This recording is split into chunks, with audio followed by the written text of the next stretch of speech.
assess the consistency and thus high accuracy of the theory of evolution involves a rigorous data-driven pipeline.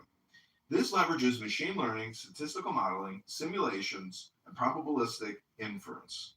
The theory of evolution contain billions of data points, and evolutionary processes are stochastic, yet patterned, e.g., neutral mutations accumulating like a molecular clock, modulated by selection. Here's the step-by-step methodology I, as an AI, would use grounded in established biological tools and techniques. This is not speculative. Similar approaches are already used in phylogenomics, population genetics, and AI accelerated bioinformatics via tools like transformers for DNA sequences or Bayesian phylogenetic software. Number one, data collection and pre-processing AI-driven integration. Gather inputs on time, mutations, and genomes. Query genomic databases, the NCBI GenBank, Ensemble, and 1000 genomes from paleontology databases and direct mutation rate estimates from pedigree/trio sequencing studies. Use NLP and data mining, large language models, or specialized extractors. Scan scientific literature to compile mutation rates, generation times, and divergence estimates. Handle uncertainty by building probabilistic datasets, i.e., distributions rather than point values. Key variables model time, T, geological fossil divergence times in years or generations. Mutation rates per base pair per generation rate, typically 1 to 1.3 times 10 to the negative 8th for humans from direct sequencing. Genetic divergence, observed substitutions, indels, or structural variants between orthologous sequences. AI pre-processing, aligned sequencing using tools like MAFT, M-A-F-F-T, or AI-enhanced aligners. Filter for neutral sites less affected by selection and normalize for genome size. 3 times 10 to the 9th BP in humans. 2. Modeling mutation accumulation over time, molecular clock analysis. Core equation. Neutral theory prediction. Under a simple molecular clock, expected genetic divergence between two lineages is D equals 2 times, whatever, I can't remember that symbol's name is, times G. It's like M times G. This is a Poisson process.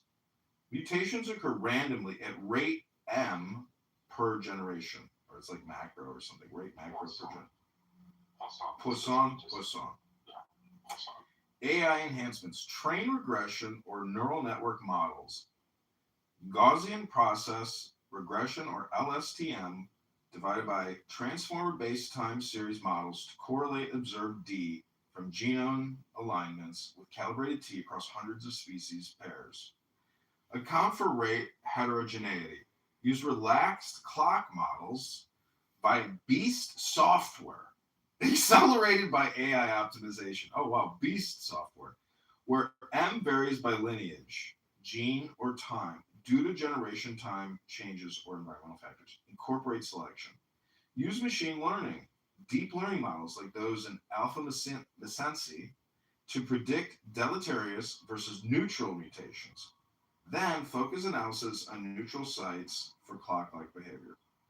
Number 3, simulation of evolutionary dynamics, forward and backward modeling. Monte Carlo / agent-based simulations. Use population genetics simulators implementable in Python with numpy / scipy or libraries like MS Prime to evolve virtual populations forward in time under realistic parameters. Start with ancestral sequences. Apply mutations at rate macro. Apply drift / selection. And track divergence after G generations. AI optimized simulations. Reinforcement learning or genetic algorithms tune parameters, macro, selection coefficients to match observed data. Generative AI, diffusion models on sequence space can simulate plausible evolutionary trajectories. Scale it up. Run thousands of simulations in parallel to generate distributions of expected D for given T and macro compared to real data by summary statistics. Uh, there's a lot. There's maybe a bit too much more to read. I'll just read the head titles. Statistical correlation and probability inference. Number four, hypothesis testing. Next is concrete example correlating human chimp divergence. Toy calculation can run by code. Structural differences. Next one is overall conclusion from such a. Let me just read the overall conclusion. The theory of evolution highly accurate, supported at the 99.9999999% confidence level in terms of data model fit across all tested predictions. Mutation accumulation over deep time precisely matches observed genetic patterns under common descent and natural selection. Alternatives: independent mutation without shared ancestry. Fail likelihood tests dramatically. AI doesn't prove evolution in a philosophical sense, but makes the quantitative evidence irrefutable by processing data at scales impossible for humans alone, revealing patterns like conserved centenni, shared pseudogenes, and timed molecular clocks that are exactly as predicted. If you'd like me to run a specific simulation via Monte Carlo mutation accumulation code, analyze a particular species pair, or dive deeper into any step with real data sets, just provide the details. This pipeline is fully executable with current AI tools. So the thing that I like about the summary is it says AI doesn't prove evolution in a philosophical sense. Right, it just proves it in a data sense. Yeah. So this is where philosophy is really like it's the super troll. It is trolling in a way because there's something wrong with the Socratic method, meaning it's really an inferior form of communication because trying to fish out like people's internal biases or prejudices or lack of logic, etc. That's really not efficient. The like that is pre-internet, pre-AI. So really, the Socratic method is dead, and people on this app, that is their form of communication because they really are lazy and lack all. They don't read anything. What I just did right now by reading this to you is more work than 99.99999% of people will do on this app today. It's all just entertainment chatter, and it's deplorable. And that's why, as a Republican, Libertarian, Conservative, when we are called deplorable by Hillary Clinton and those types of people who don't read books, because even Hillary Clinton, there was a picture of her on an airplane playing a Game Boy, and I wrote, she doesn't even read books. And you wouldn't believe the comments and the hate that came my way just by making that comment about Hillary Clinton. I got every single detail you could ever know about how intelligent Clinton was. Her college, her degree, her classes, her book, everything. They immediately came to Hillary's defense. So these are my morning statements. Hello! The whole time I was thinking that you were reading that is, first of all, it's an interesting afternoon of experimentation for me using my AI harness. I'm not sure I would use Beast. I would probably not. I'd probably use something. I'd probably just roll my own evolutionary framework. But then, like, you spoiled it. You got to the end and you just arrived at the conclusion. It's like, no, I wanted to actually derive the conclusion using the methodology that you were describing. You kind of spoiled it there. Oh, it's a little bit, too much to read. Just a little bit too much. Do you want the link? I wanted to. No, you spoiled it. Like, you told me how the movie ends, Oh, I see what you're saying. I don't need to watch the whole movie now. It all seemed pretty logical to me. I guess the thing that confuses me that it doesn't really touch on is like I want more detail. I guess I could ask you again about genetic mutation because Regal here makes a snide comment when he says, so how does one R word baby make another R word baby? Because it's like that's not necessary because we're talking about large numbers and huge populations with averages, and there's going to be the bell-shaped curve no matter what. So I guess what I'm saying is if we came from a common ancestor that like how like, I guess is religion saying that like when we came out of the trees that was like the enlightenment, that was the receiving of the law, like a higher level of intelligence is forming within the herd. So the herd expresses this higher level intelligence by giving it, X variable G, which is God. Because there's like, it's the herd is trying to express what it what it's calling intelligence. Because I am correlating God with the highest levels of intelligence. And so I'm just saying, like, if you're an atheist, this is one way to understand how the group or population is expressing itself, by using maybe non-scientific mathematical terms. Does that make sense? Hello? Yo, John, what do you think of this graph? Is it kosher?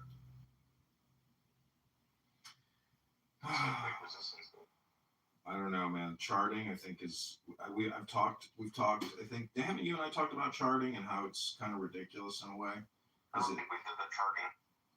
Yeah, charting is like artwork, and it doesn't actually tell you the real situation. And people make all these inferences from charts that aren't accurate to the real situation internally at the company.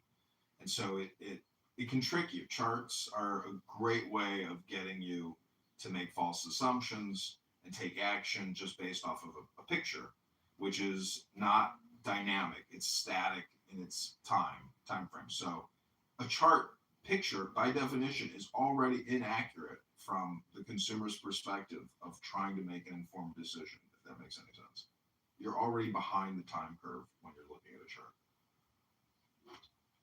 Check out the MACD, the bottom of the photo.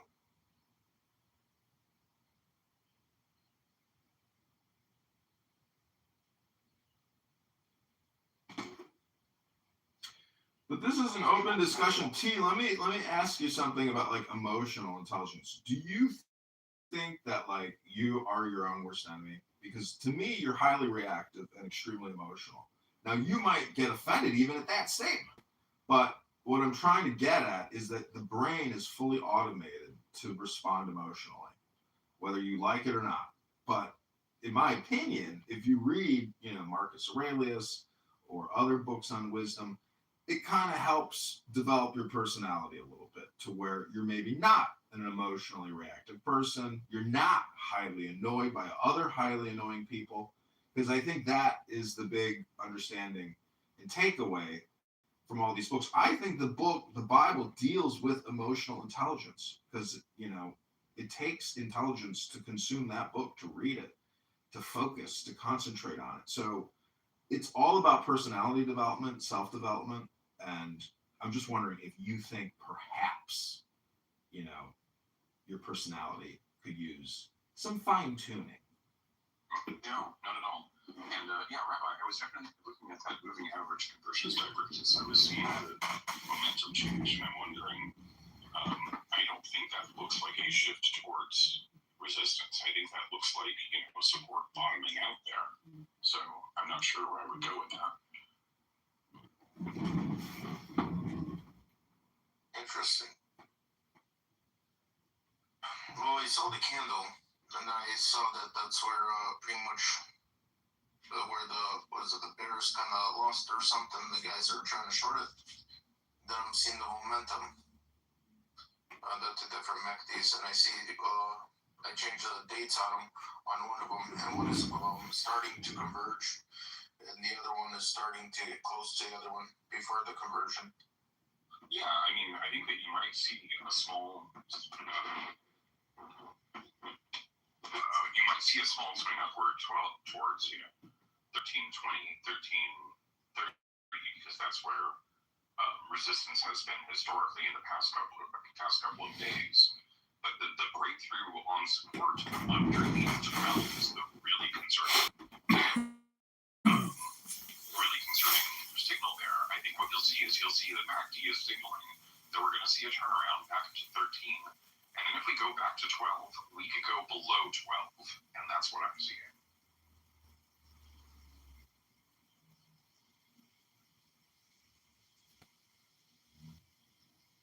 makes sense.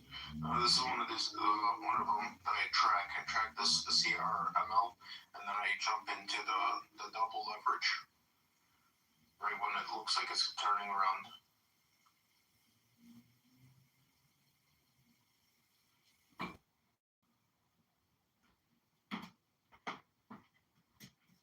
And John, it sounds like you just don't understand the nature of technical analysis. They actually are self-fulfilling prophecies. Like if you take any Fibonacci-based retracement, there are thousands of traders who are actively programming their bots on those resistance and support lines.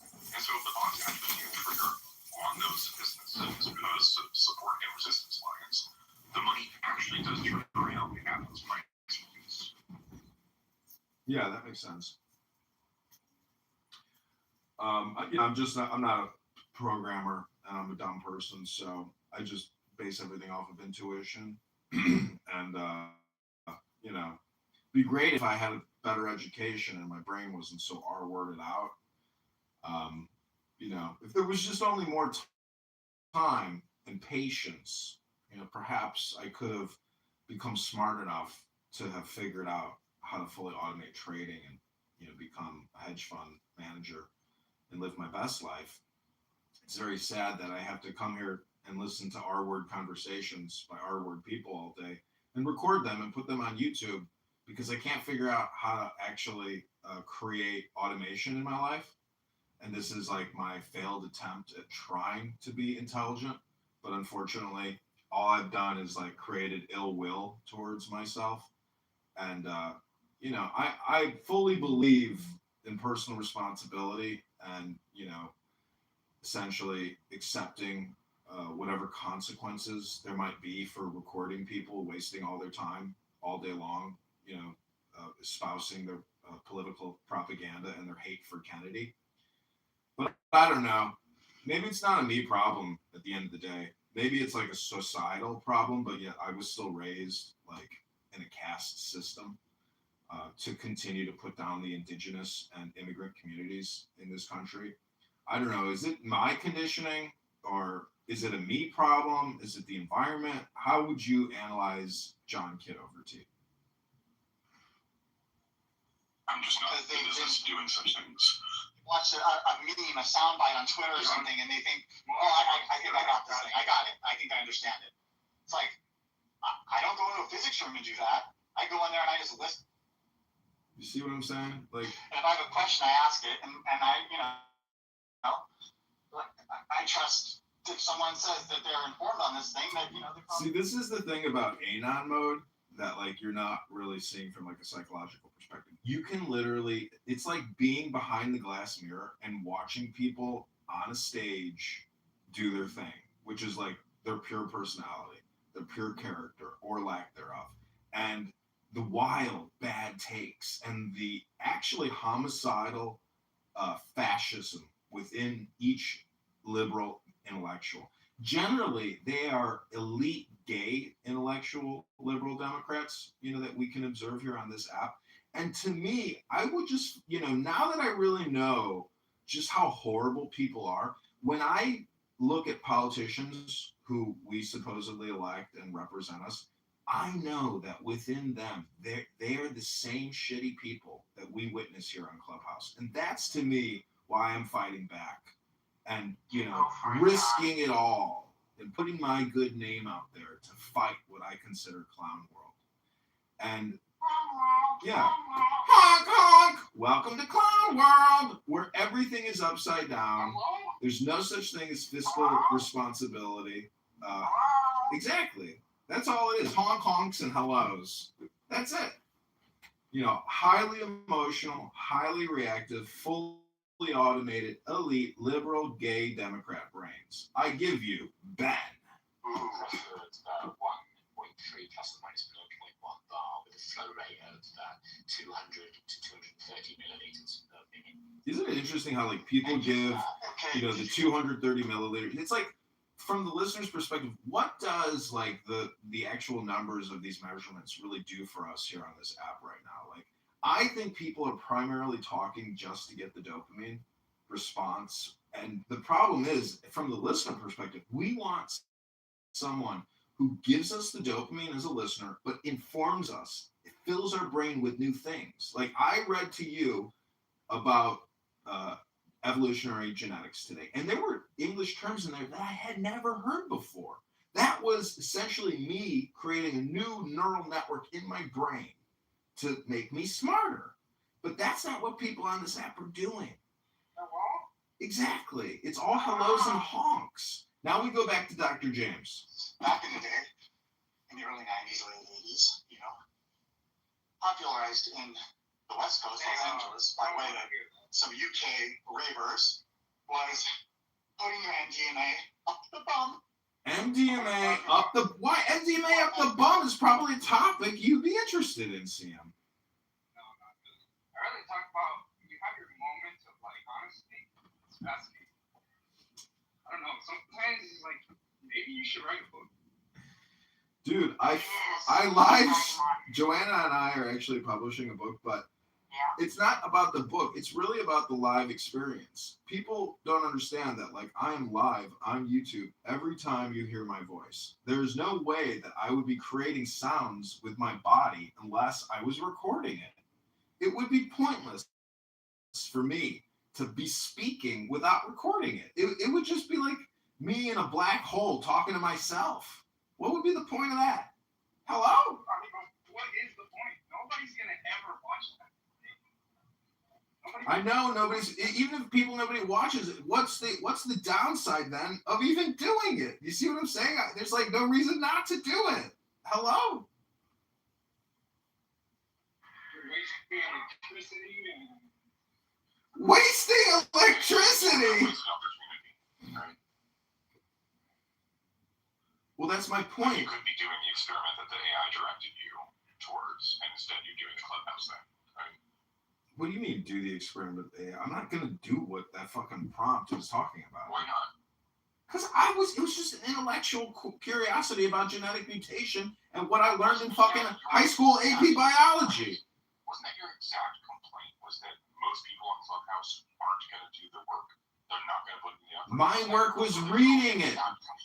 My work was... The exact complaint was that they're just going to go as far as reading it and not do it. Wasn't that your... No, my complaint was that people don't even read it. Not that they won't do it, but they don't even read it. You're one step above. Yes. You actually took 5 minutes to read it. See, the thing is, if I read about it, I determined that I wouldn't want to do it. Exactly. No. What was the word that I had difficult pronouncing? Not poisson. It was poisson. Poisson. Poisson. It's a French scientist. It means fish. It looks like poison, right? Croissant? So Joanna. Yeah, John is as much of a hypocrite as everybody else on this house. Yeah. Yep. I agree. How do I say a baby seal pushed me yesterday in French? Look at my PTR. I'm now Andrew Tate. Yeah, I was just gonna say, is that Andrew Tate? I'm trying to see if somebody's gonna notice. I don't know. I think I look better than Andrew Tate, actually. But maybe because Andrew Tate is emblazoned on everybody's psyche for some reason. Women. One girl at a bar a couple months ago, she's like, "Have you ever met Nick Fuentes?" And I was like, "No." She's like, "He's over there." And I'm like, "That's Nick Fuentes?" I'm like, "That's not Nick Fuentes." She's like, "That's Nick Fuentes, and I really want to talk to him." I was like, "Well, do you want me to go introduce you to your imaginary fake Nick Fuentes?" She's like, No, I'm so nervous." And I was like, "That's not Nick Fuentes. Look at the picture and look at that guy." And she's like, "Oh, you're right. That isn't Nick Fuentes." But that was like the 1 in a million girls who actually, was like sexually intrigued by Nick Fuentes. Segment of that. I'll tell you why later. What was he saying? You meeting Nick Fuentes to me is not out of this room. You guys seem to occupy similar No, he's got his yeah, own. Say incel audience. I don't know if my audience is really all incel. I do have people texting me from the political campaigns that I've run, and just this morning, somebody was texting me about censorship, and how they appreciate me like calling it out. But I did have over 100 people vote for me in the congressional election as a write-in candidate. I got 1% of the vote, or less than 1% of the vote. But Rabboni Shalom, you have to build your tribe somehow, some way, your audience. Then it's a question of how do you activate your audience? And the whole thing really comes down to money, because you can buy audiences on Meta and on Google. And, that's the advantage of having money. And if you are a business that has, annual profits or lack thereof, you still have a quarterly and annual advertising budget. And as a former Google account manager who managed over $30 million a year in spend on Google ads, on YouTube ads, there's a lot of money in advertising communication. And the craziest thing about advertising communication is, I heard somebody talking about this the other day on YouTube, like from the 60s, McLuhan or something. He was like, in the future, the advertisements will only confirm your bias and make you feel good about your prior purchasing decision. It's not actually about getting you to buy new product. It's about confirming your previous purchase. And also just being the product itself, where the advertisement is the product and the brand, and it's all just about like neurolinguistic programming and dopamine creation. So all communication is indeed hypnosis. And if you just turn your television on and watch The Price is Right or Let's Make a Deal, and you can actually see how advertisement communication is one of the most dominant forms of communication in our societal herd population. And I have successfully done advertising myself, for the publishing industry. And Joanna and I are writing a book. And I hope, that we can do a summer book tour. I already have 3 books published on Kindle, Amazon. This will be 4th. But we're going to do a book on meditation, neurolinguistic programming, and dialectic therapy. There you go. That's called reading a book. It's not revolutionary. It's not new. But as someone who read on Clubhouse today, I am in the top 1%. And that's a fact. Very few people have read anything of any value or substance on Clubhouse today. And tomorrow, even less. So we are living in a society where only less than 1% of the population even picks up a book and regularly reads something that is outside of their push-down communication paradigm. It's weird that you put so much value on just reading random bullshit, right?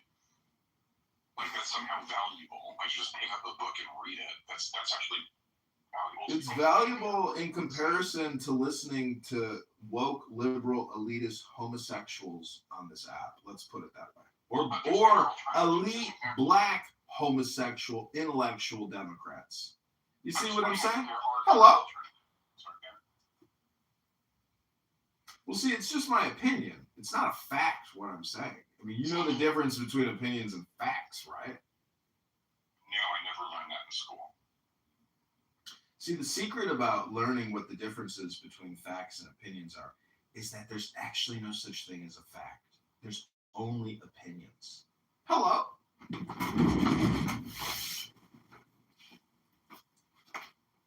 Anyway, nice to see you, Jay. I haven't seen you in a while.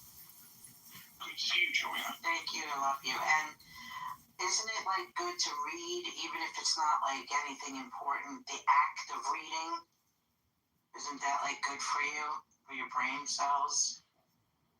It's like doing a crossword puzzle. Well, I think that we can quantify these things better, right? Like reading a physics book is probably going to be of slightly higher intellectual value than reading a romance novel, right? That's the point that I'm making there. I got it.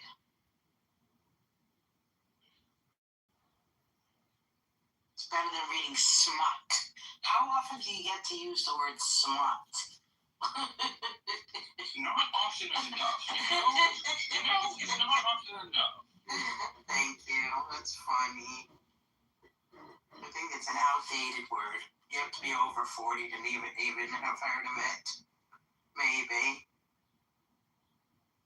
I just heard of it recently with these like smut romance novels. Yeah. Oh, you heard of it? Now you heard it again. To me, it's a brand new word. Like probably this year. That's funny. Sometimes you hear something, then you hear it again. How's the little kitten doing? Let me see his picture. He's doing amazing. So, Fantastic. CMT, I got a question for you. Do you think you are what you say you are, or do you think you are what you do?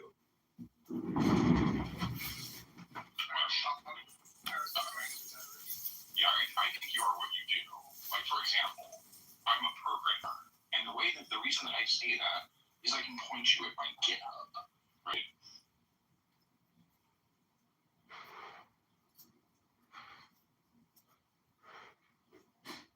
That is indeed our answer. You are what you do.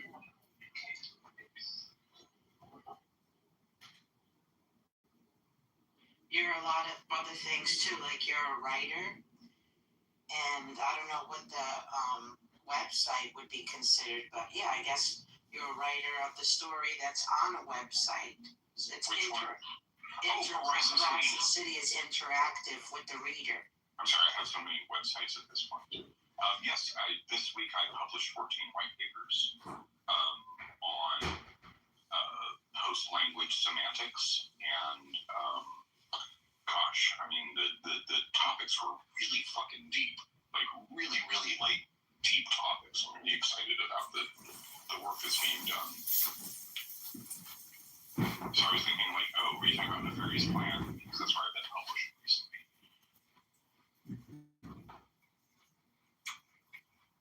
I published a white paper and a policy It was paper. completely white. It was a blank page. No, I used AI Matu Meta, and the first comment was, next time you use AI to generate a policy paper, you should probably remove the AI software you use and not say that you wrote it. And my response to that is, you didn't address anything and any of the topics in the paper. And so what's interesting is when you run in politics, you are attacked personally 100% of the time, and you are never actually spoken to or communicated with about what your opinions are, or what topics or policies or content you've even created. It's always ad hominem. And so ad hominem hypnosis or ad hominem filibustering or filibustering hypnosis, I think that's what the biggest problem is see, Regal here has open discussion. That means you could talk about anything.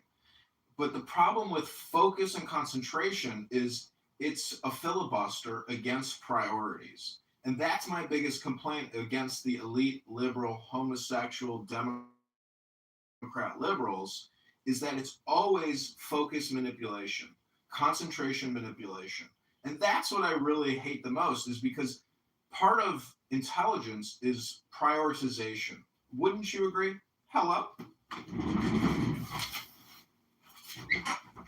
I lost question. Wouldn't I agree to what? It's very lengthy. So here's a paper you won't read, John. Okay. The 17th, wait, it was 17 that I published actually. I just posted it in the chat here, and I'm betting you will read this. I am. You're gonna read it, Joanna? Oh, let me click on it. Let me see. Oh. Okay. After babble, we speak in vectors. That's it. That's the one, and it's a very sophisticated paper.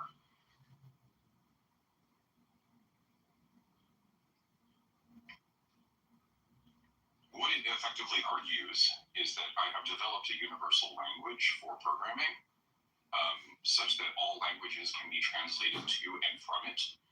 And what this does is it allows us to port any language to any other language through my universal language. He went further than the dream, around 16. He proposed characteristic numbers like this. Feels good on the brain. It's tickling my brain, T. I mean, he did something really cool, right? He said, assign a prime to each primitive concept, right? And since there's an infinite number of primes, there must be an infinite number of concepts that you can address, right? And then let those composite concepts be the products of the primes of the primitives' numbers, and let S's P hold exactly the number of S divisible with the number of P. And the entailment becomes divisibility. It's the right shape. It's a primitive by a computed value.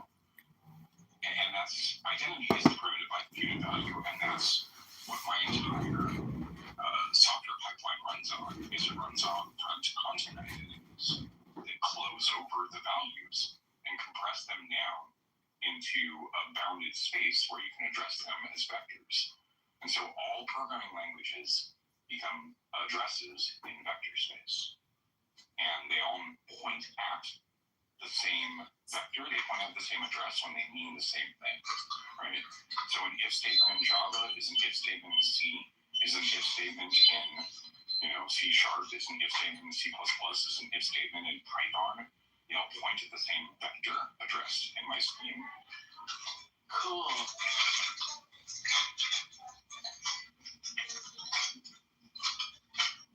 You're not freaking out. Oh, sorry. But what that means is that I've used math to prove that I can solve for all programming languages and make them universal for the first time in history.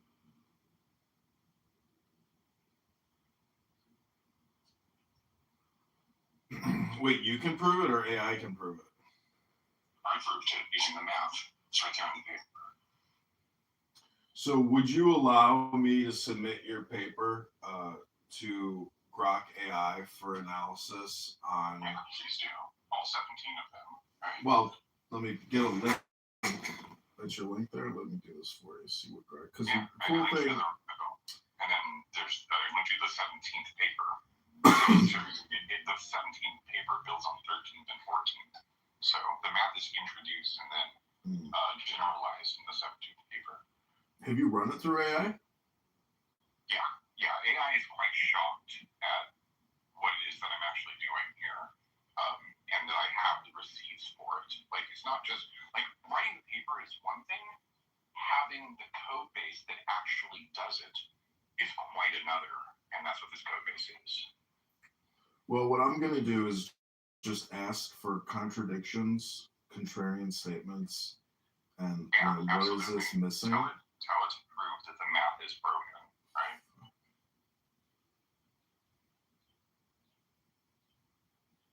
Having some technical difficulties here. That's one of the coolest things I think about Grok is just it will analyze links to like PDFs, docs, whatever, and as long as you have the link, it will give you the analysis. But I can't actually do it on this phone. It's not working. Therefore, I'm not going to do it for you. Unfortunately, it will not be happening because now my Clubhouse is frozen.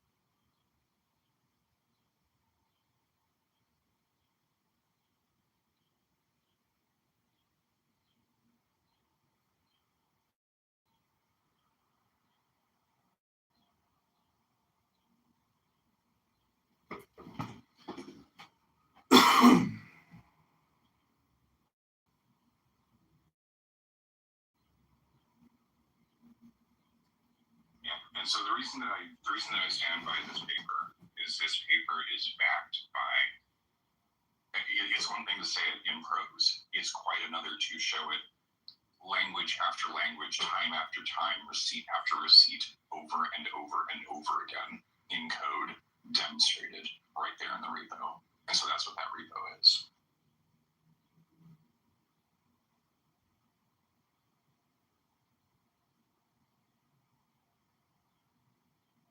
You can argue with the math, but the code works, right? Is this like linguistics, but like mathematized version? Yeah, it's linguistics for super programming, right? The idea is you can lift all programming languages into a vector space and that vector space actually points at the same address when the closure is the same, when the algebra is the same in the language, right? So an if statement in any language points at the same vector space in my programming language, which means that my programming language is a universal programming language that we can use to port between languages.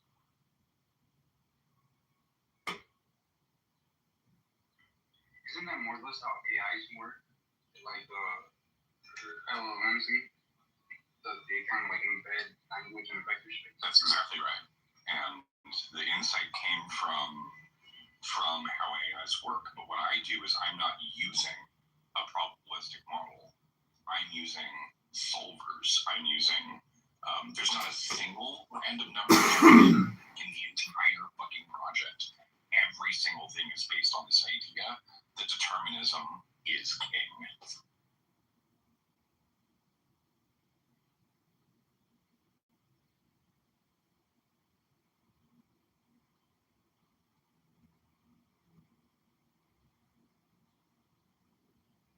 And where does a regular LLM use like a random number generator?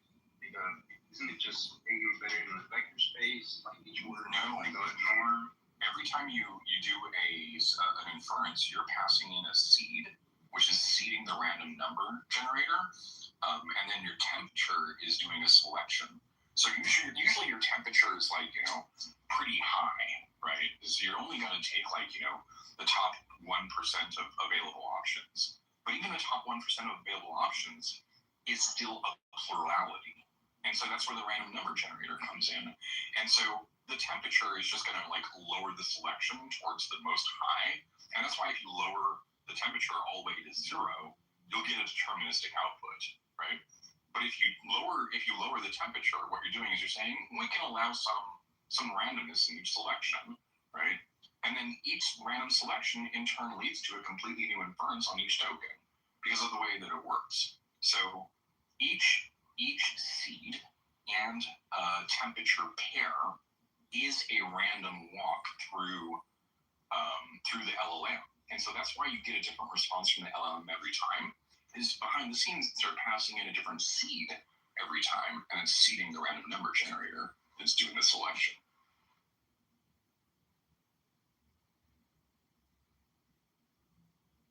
Okay, let me read to you. Norm, like vectors and the norms. And then maybe there's some kind of probabilistic thing that is the predicting. Well, what you get back from your output, you get back to a vector space, right? And that vector space points at multiple addresses. And so what you want to do is you want to say, some of those vectors are going to be ranked very high, right? They have a high probability. Some of those vectors are ranked very low, and that's what the machine is outputting.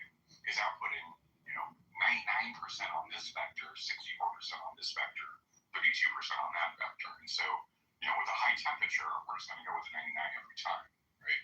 But if you have 4 or 5 that are around 99, that's where the random generator comes in. And because the vector space is so drastically large, that's how you get a different response every time from the LLM. So if you type in the same prompt, the same LLM, you'll get a different response every time, unless you go in and you set the seed and the temperature to the same thing. So it's temperature to 0, seed to the same thing. You'll get the same walk through the LLM. You'll get the same exact output from the LLM every single time. Right? You're just turning off the randomization generator, right? Okay, I put the link in for the Grok analysis.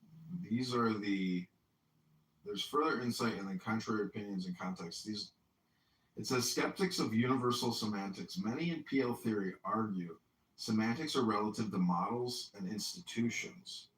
Gauguin are cited approvingly, but full pluralism persists. Not all computation fits neatly into one algebra. Interactive versus reactive systems and probabilistic programs. Practical programmers. It works in practice. C Python ecosystems often trumps formal unification. Content addressing adds indirection. Most prefer human readable names and local builds. Alternatives. Unison realizes parts of this content addressed code. Other approaches include semantic versioning, package registries, dependent types, proof assistance, lean, calc, or ML based embeddings for similar code, contrasting the paper's exact hashes. Philosophical pushback. Frege and Kripke distinctions are debated. Rigid designators via hashes assume perfect canonical forms which embed modeling choices. Borges's library metaphor fits the vastness but highlights incomprehensibility without good signposts. Then it goes on to further insight. Yeah, let me respond to all of that, right?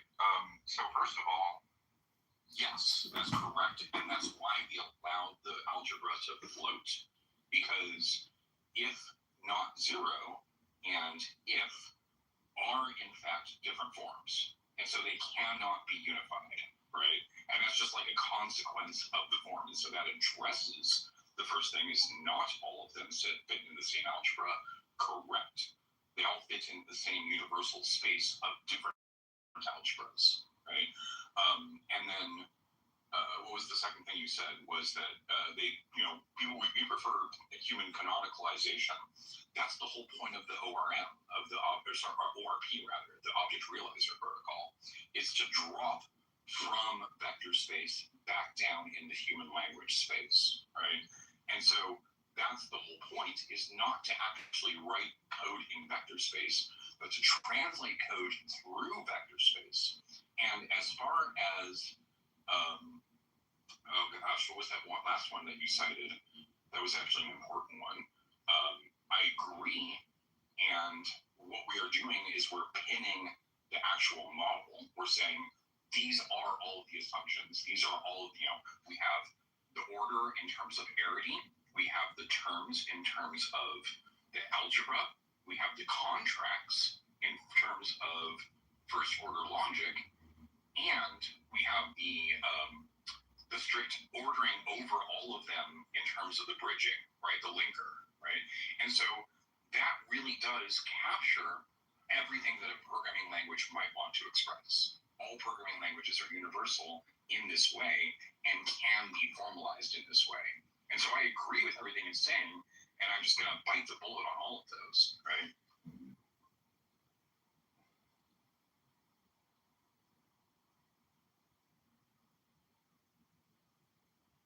So, what are the consumer applications from this, I guess, reframe?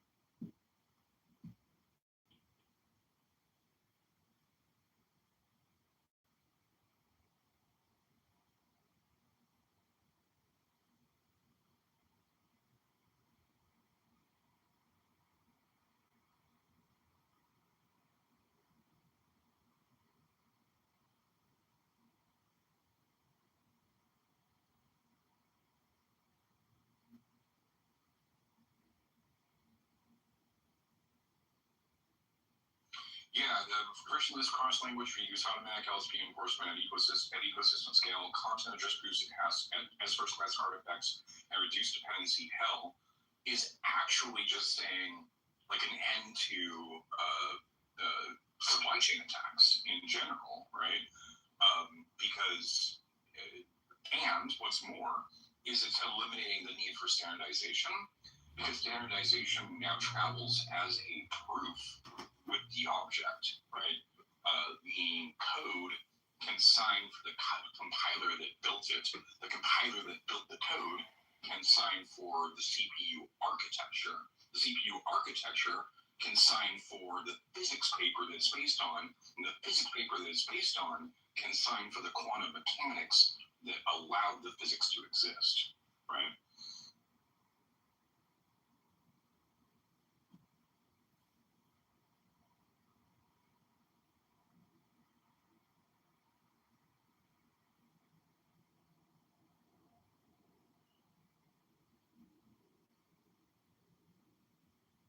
And by the way, the impact if realized part, that's the rest of the code base. The rest of the code base is dedicated to over and over and over in different languages realizing it.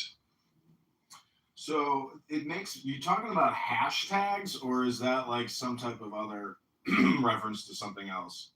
No, hashes, not hashtags.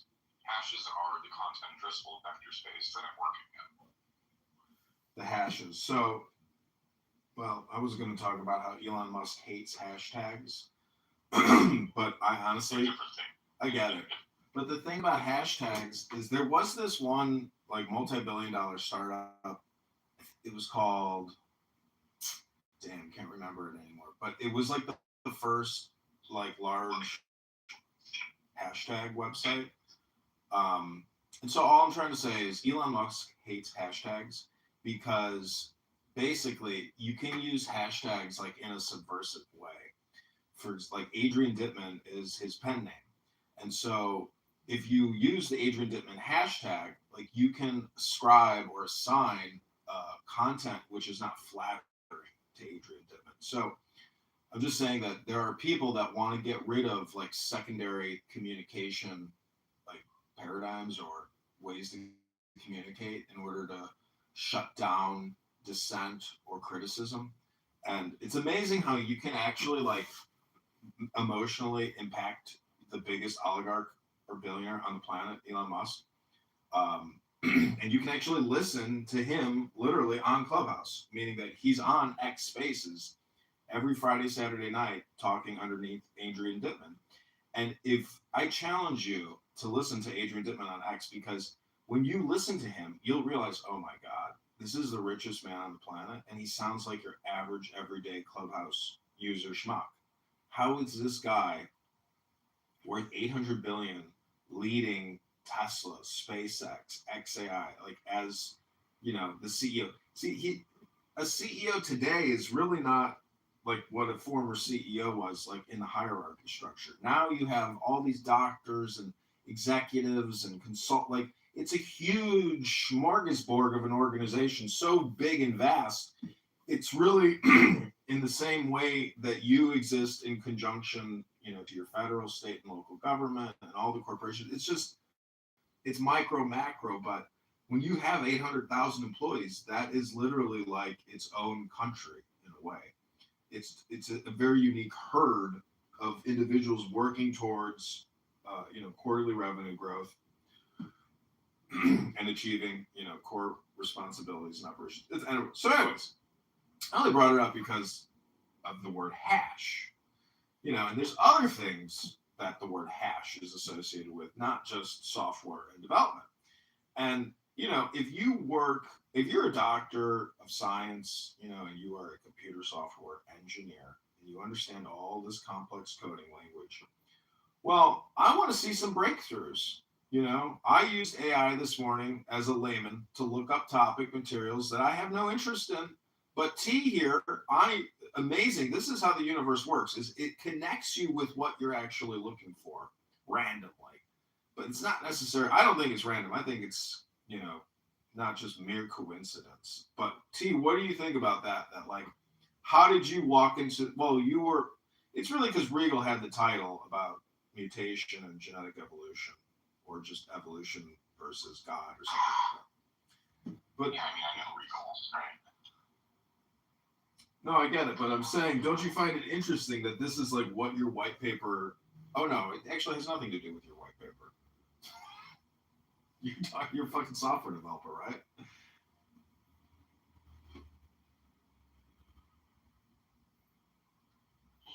He's a coder. It is a breakthrough. If that's what you're interested in, then you have found a breakthrough. I know, but I asked you, what are the commercial applications of this? Oh goodness.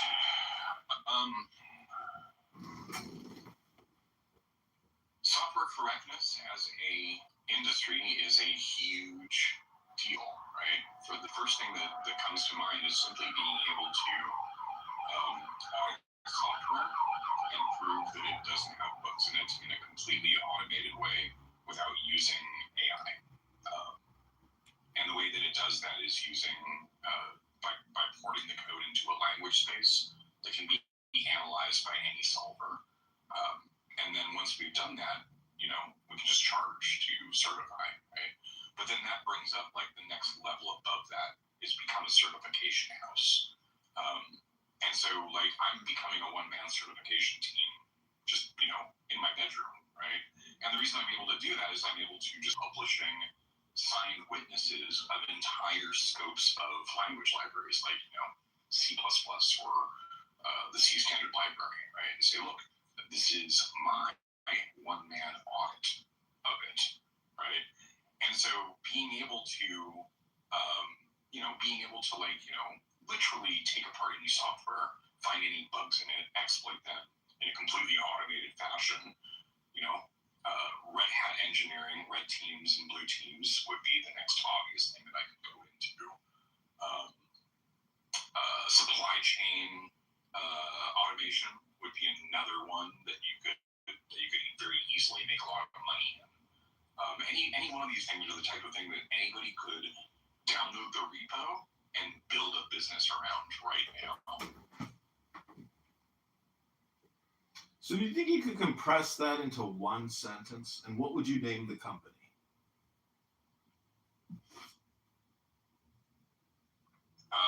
My software breaks existing software, and I named the company Aztec Astronomy. Well, I don't know about Aztec Astronomy, like if that's really, I think software break or something to that extent, to where you know what your software does. You have to have watched the movie Sneakers with Robert Redford. In it, they, were up against an opponent, and the name of the company was Aztec Astronomy. And what they figured out was that if you rearrange the secret of the letters Aztec Astronomy, what it actually means, what it actually spells out, is too many secrets.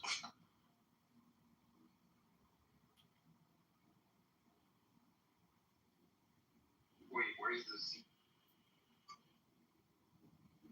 If you rearrange the letters, it says too many secrets. ASTECH. Wow. It spells, and then if you rearrange letters, it spells too many. Wow. I love codes like that. That's what my software proves. It's too many secrets. Wait, but Aztec has a Z in it, right? ASTECH. Oh, Aztec with S? Yeah.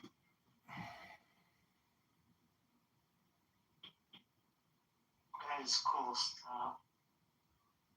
And that's what my software proves, is my software proves that there's too many secrets. Because it makes all languages and all bugs in all languages opaque. And it's about to break shit in really big ways when the right people get their hands on it.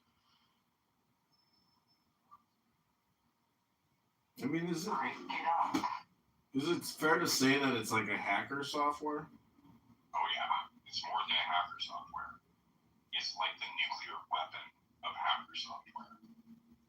All right, I'm reporting this conversation to the FBI. I'm sorry. It's now my. Look, see him got a kick out of that. Do you even have the FBI's phone number? Well, I have corresponded with Kash Patel and reported multiple clubhouse rooms for potential, terrorist activity. Do they care? Yeah. They did They're gonna want to know about this. They did a knock and greet. Yeah. The former head of the FBI or the Department of Justice, Rod Rosen, I think his name was. He was at some kind of like Bloomberg conference or something about technology and law enforcement, and he said he did like a Freudian slip, and he's like, we can backdoor any cell phone anytime we want. So there is no such thing as cell phone security. I mean, if they want in your phone, they can get in your phone. It's and download everything that's in it. So there's no security or privacy. And so I'm just wondering, can you use your software to essentially get into people's cell phones? Yes, you can use it. What's more is you would use it to break iOS. You'd use it to find a zero-day exploit in iOS. just, with a couple of keystrokes and maybe a half hour of work, right? See, you can break into mine. Because I have a lot of stories. All the iPhones, not just somebody's iPhones, but all the iPhones. I have a lot And that's of what makes stories. it nuclear grade, right? Wasn't that like a thing? This is like 10 years back. There's this case. There's like an actual terrorist that they caught. They couldn't get his phone. He had iOS. So now then like the government like forced Apple to like add a back door or something. Yeah. And what this does is this finds those back doors in a completely automated way, in a way that's really quite scary. I thought the government forced them to make a back door, so just. They did, because 10 years ago this didn't exist. I just invented it.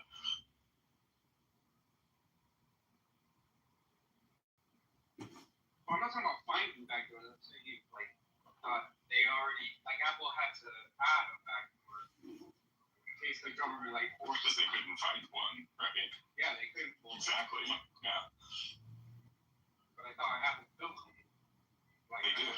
They were forced to. Yeah.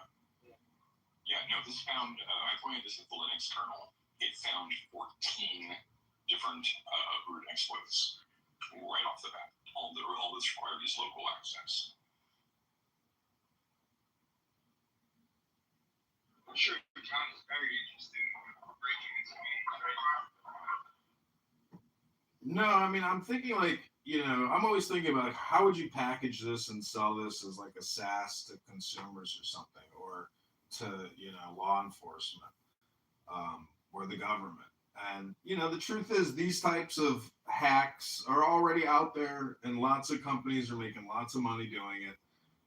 And so that's why I say, like, to claim that you've discovered and created something when, in my opinion, all you've actually done is hypnotize us, through a conference call about nothing, and we're all going to go on our way after this call. I would just encourage you to, I'm going to go to your website. What is it?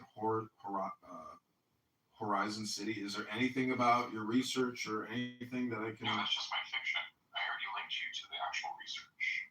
That's what I'm saying. Is like, I've said this several times now. It would be nothing if it weren't a repo full of code demonstrating it in reality. Mm-hmm. Well, I like to think that Clubhouse could be used for actual business relationships, launching businesses, actually running the business on Clubhouse, meaning like it's like total supervision in terms of like how people are spending their time in the shared collective corporation. That's, I bought an AI wearable that has recording, AI story mode, and audio recording. It's called Loki. You can look it up, Looki. And the app is incredible. It creates storyboards for you, suggestions, analysis on your life. It's an incredible product.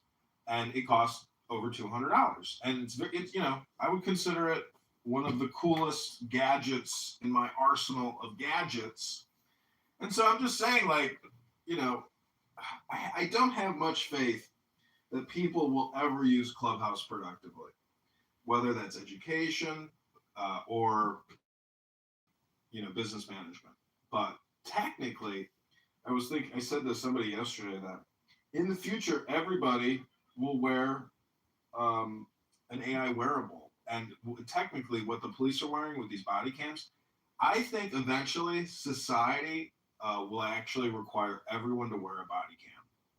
And privacy will be completely eliminated, even more so than it already is. And it will be expunged completely because of security and because of really,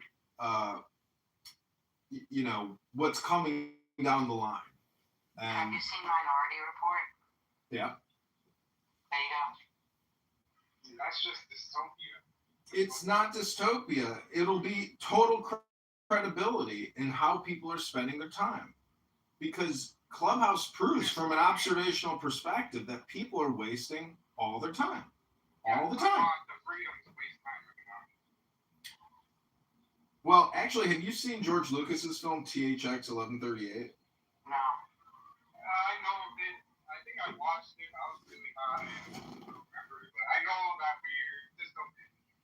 Well, it's a completely controlled society, and it's all done through medication and programming. Medication. Yeah, let me get you the link. But That's scary. what's so amazing is that like the two genders unite, man and woman, and they wake up from their somnambulance, from their sleepwalking. And I think a lot of people on this app are sleepwalking. But It's like Black Mirror. And you're back to rejecting now. Back to what? He's back to rejecting. Projecting. yeah, CM, you're hot micing. It sounds horrible. CM, what are you doing? Guess what I'm doing, T? What are you up to, Joanna? I'm crocheting a beautiful pouch, like an Indian style pouch. Neat. Yeah.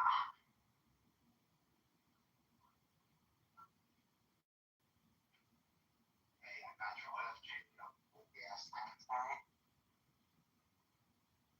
Hey, John, you there? Mm-hmm. Hey, John, can you like tell us the truth? Are you on any government watch lists?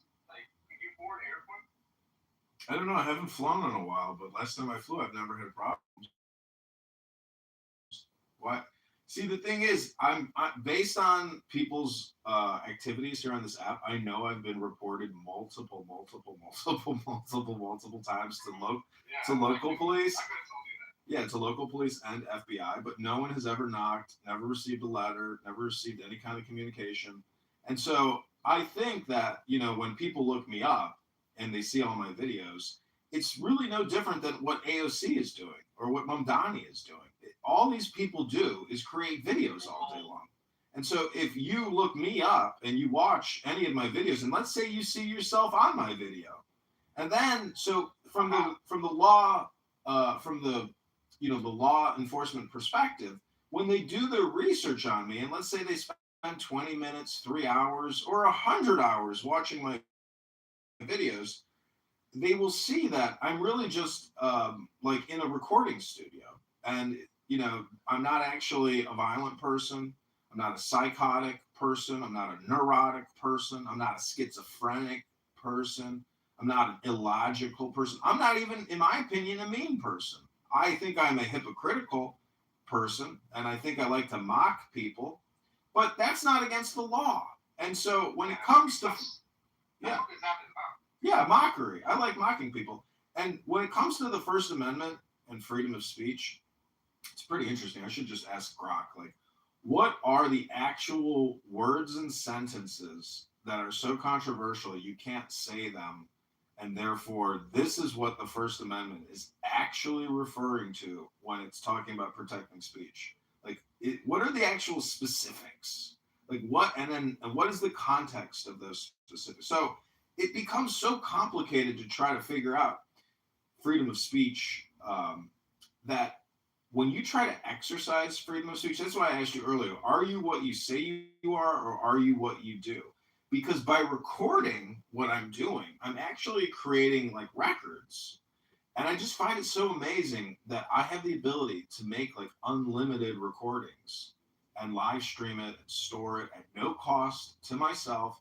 So in a way, I'm actually a scientist doing an observational study of myself. But when I'm observing and studying myself, I'm also observing and studying all the people that I'm communicating with, whether it's passive or active, group or crowd. There's like all these, communication theory, and this is why, T here and his universal key of semantic, programmatic, non-distinguishing capability. It's really, we're all trying to say the same thing, which is, nothing. Hello? So yeah, I guess your recordings like will serve as an alibi one day, right? You ever get in trouble? Yeah, and so, see, the thing about cognitive security is that when you give up your privacy, and I mean really give it up, and you give it away, it gives you a power, and that power is security, because I have actually, alibied myself completely and entirely, even at this moment. But it's not really about an alibi. I think it's really all about personal, self-development at the end of the day. That's like, to me, the real frame. Because I could go to a local church, I could go to a local Freemasonic hall, I could go to a local bar, and really, each organization, has different purposes. Like the lodge and the church is really about personal development. The bar is really about entertainment. Clubhouse, for the most part, is all about, entertainment. There's no education. People come, oh, I come here to learn. I've learned so much here, and I'm so thankful to all the people here that I've learned from over the years. And it, these people are the worst amongst us, because they don't actually read anything. They don't, yeah, they're the worst. That's pretty funny, man. I hear a lot of that, man. I do. I really I hear a lot of that. I mean, I agree. It's mostly entertainment. I've learned a thing or two, but really, mostly, I'm thankful for like the people I've got to meet. Like, I've spoken to like random people from. Are you fucking dumb? You just got done saying that, and then you walk into a fucking like you know the cartoon that steps on a fucking rake and it's in the pool, smacks it in the fucking face. Like, he just got would you listen to him? He just got done saying that, dude. When you do think, well, I'm so thankful I met all the people on here. Some people I would have never spoken to in my regular life. I've talked to people from like fucking Vietnam that have like the weirdest life, like completely different than, and these are people I would have never talked to in my life ever. So like I think that's pretty cool. Yeah, I'm not saying I'm fucking like this is my education. You got to do what I say. They're here to learn all the time. I've learned a thing or two on Clubhouse.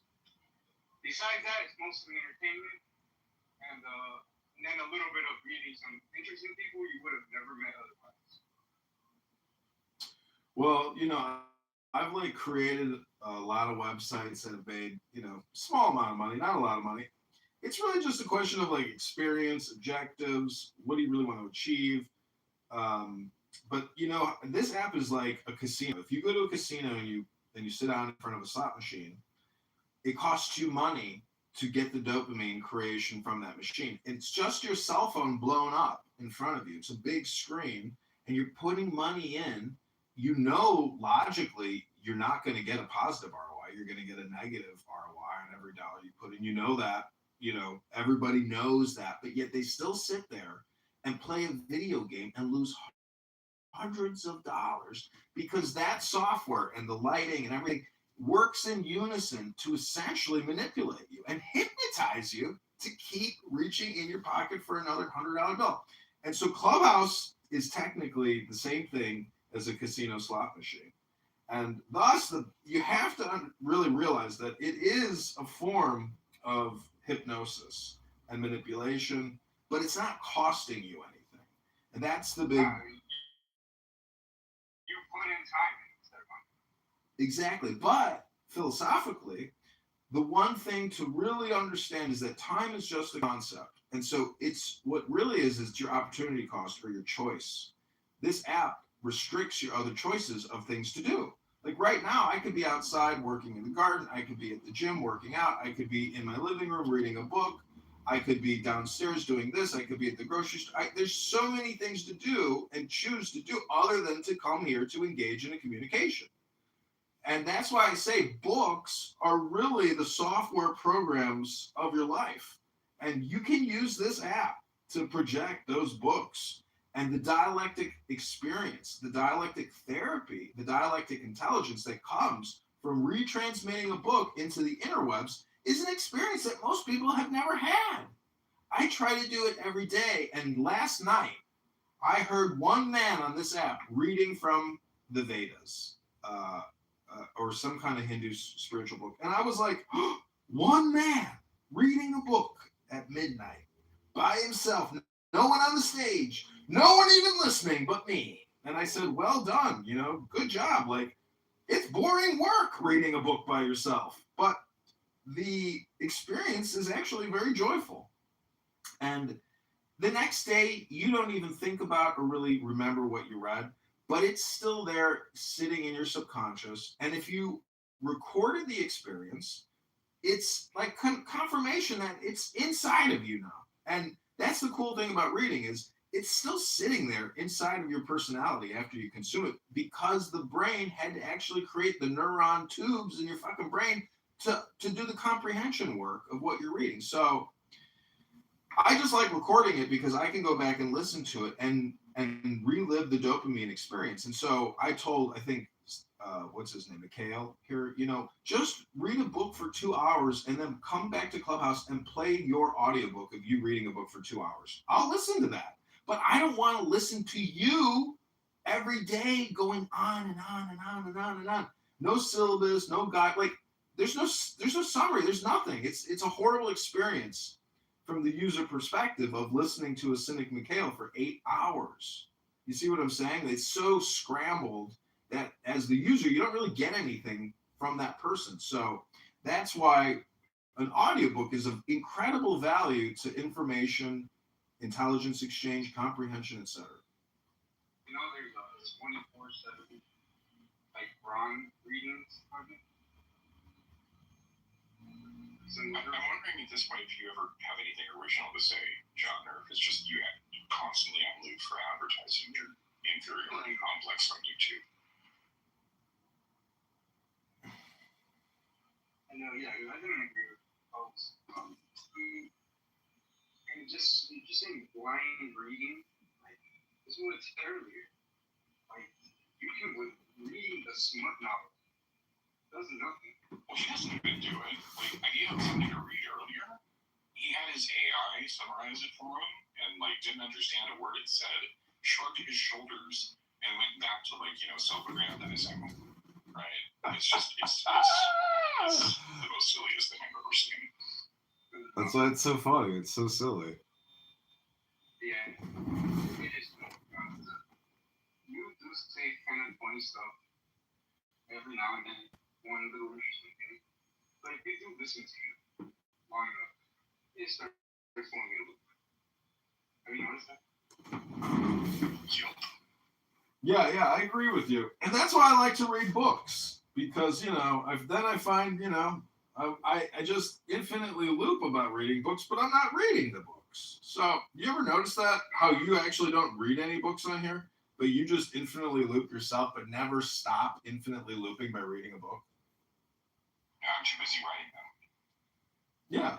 Well, what's interesting is when you read a book, it's the same thing as writing a book. It's almost as if you wrote the book when you read the book because you're experiencing the book, and life is an experience. That's the great thing about books. And if you just write books but don't read books, and you use AI to write the books and publish the books and you make money, well, that's great. But by making the money, what you're trying to do is actually generate more leisure time. That's the thing is that most people don't realize is we are ingrained with a neurotic, compulsive work ethic, but the elites, not the gay liberal intellectual, real elites like Elon Musk, when you have that much money, you stop working and you focus on leisurely activity and artwork and other fields of fun and play and joy. You're not forced to compulsively work to survive anymore. So what I am suggesting, gentlemen, is that if you should ever perhaps have the chance to be financially well off, well, then you will seek a life of leisure and philosophy and poetry and fun. Hello! Somebody's running out of things to say. I just saw an interesting video on this topic where they was like, what did ancient humans do when they were poor? And they actually had a lot more time than we think, right? I was thinking like, hey, they had to dedicate their whole day to survival things, but anthropologists said they may spend maybe 3 to 4 hours in terms of survival stuff, but the rest of the day they're just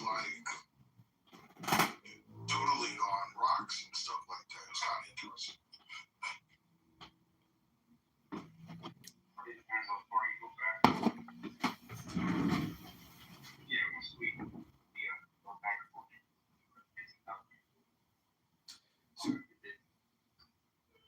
What's interesting about that, Alvin, is you don't know. You just get the verbal audio component of a human being on this conference call, but you don't know that person's financial situation, their housing situation, their vehicle, their clothing, their food, their relationships, their plumbing, their electrical and their lighting, their book collection, or how they spend their time, or who they are, or what their resume is, or what their LinkedIn is, or what their Facebook is. You don't really know anything about anybody on this app because nobody's actually, fully public. It's only a very small percentage of people on this app that are fully public.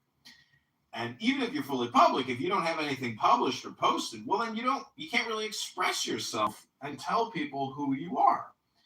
And so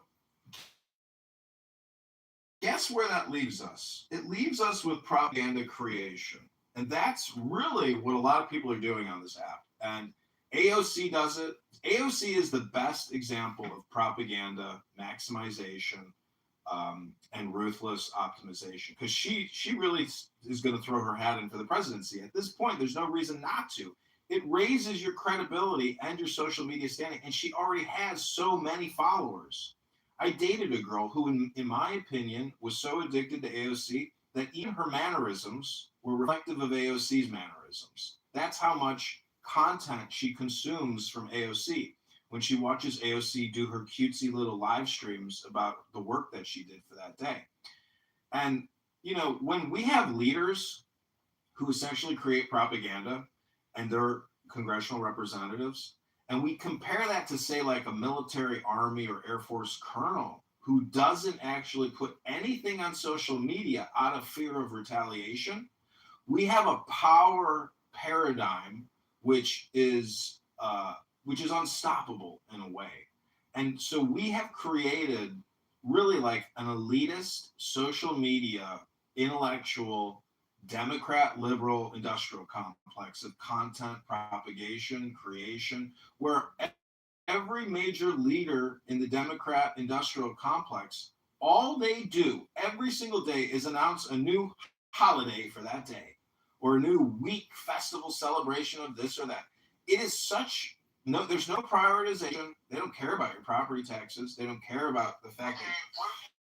Would you agree though, like the whole point? What's going on, Dino? What's up, man? Good.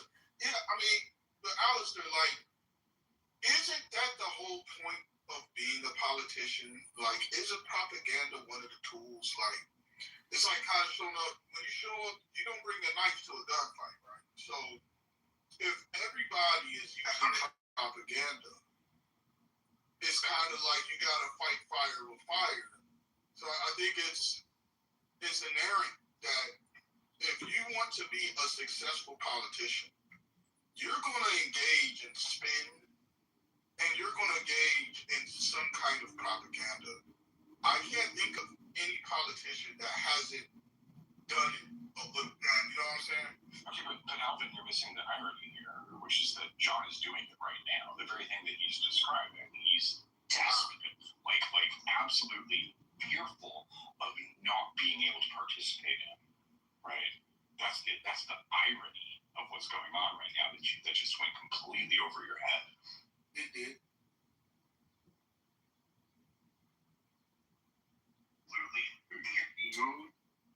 Well, it's not necessarily a projection, and I'm not fearful that I can't participate in the game. What I'm trying to say is there are double standards and triple hypocritical standards within the platforms that females take advantage of. What are you doing right now? I'm in a room called Open Discussion in a house called Belief, put on by Regal. We can talk over each other if you want. I'm more than happy to talk at the same time as you, because earlier you accused me that you talk over me and that I talk over you, and we're doing that thing again where neither of us will give it up, and so we just keep talking. All it is. Just performance for YouTube. It's boring.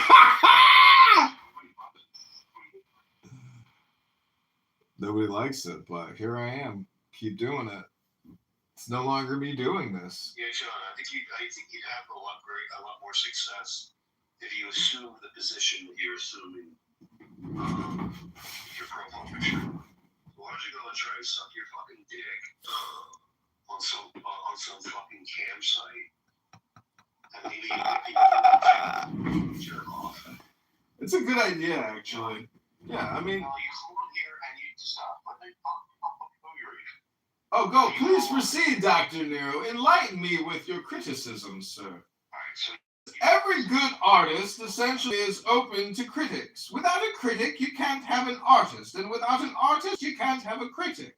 And here he keeps muting me as I'm trying to distinguish between critic and artist. What kind of a man keeps hitting the mute button while another man keeps unmuting? Mute and unmute.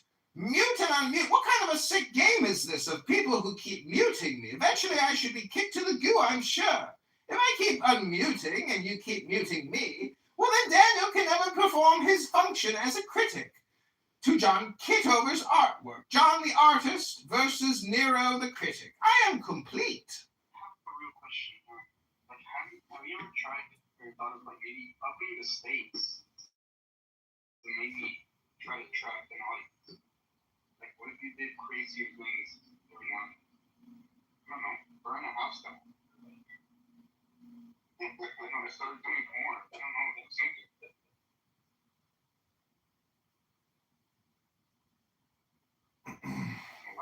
So what you're saying is you are suggesting that I modify my environment instead of just record my environment?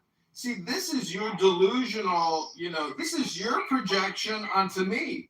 This is your own sickness projected onto me, telling me the B word and H word? What kind of ridiculous thing is that to say to somebody? I really encourage you to read a book, and I encourage Daniel Nero especially to come on here and try to read a book sometime. I haven't heard Daniel read a book on here for a very long time. I think I'm the last man in this room right now who's actually read a book. Oh, okay, go ahead and read a page. Do it. So this book is called The Dominant Theory of the Origin of the Universe.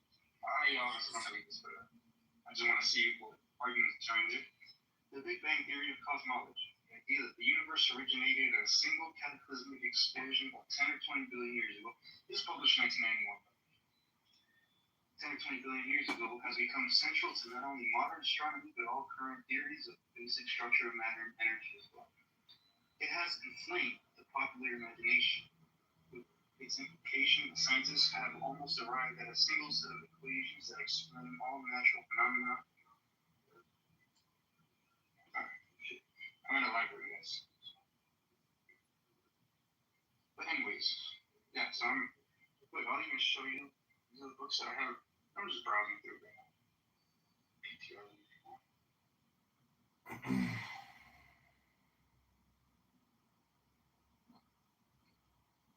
Oh, actually, they are on my PTR. So I was just showing you guys the look.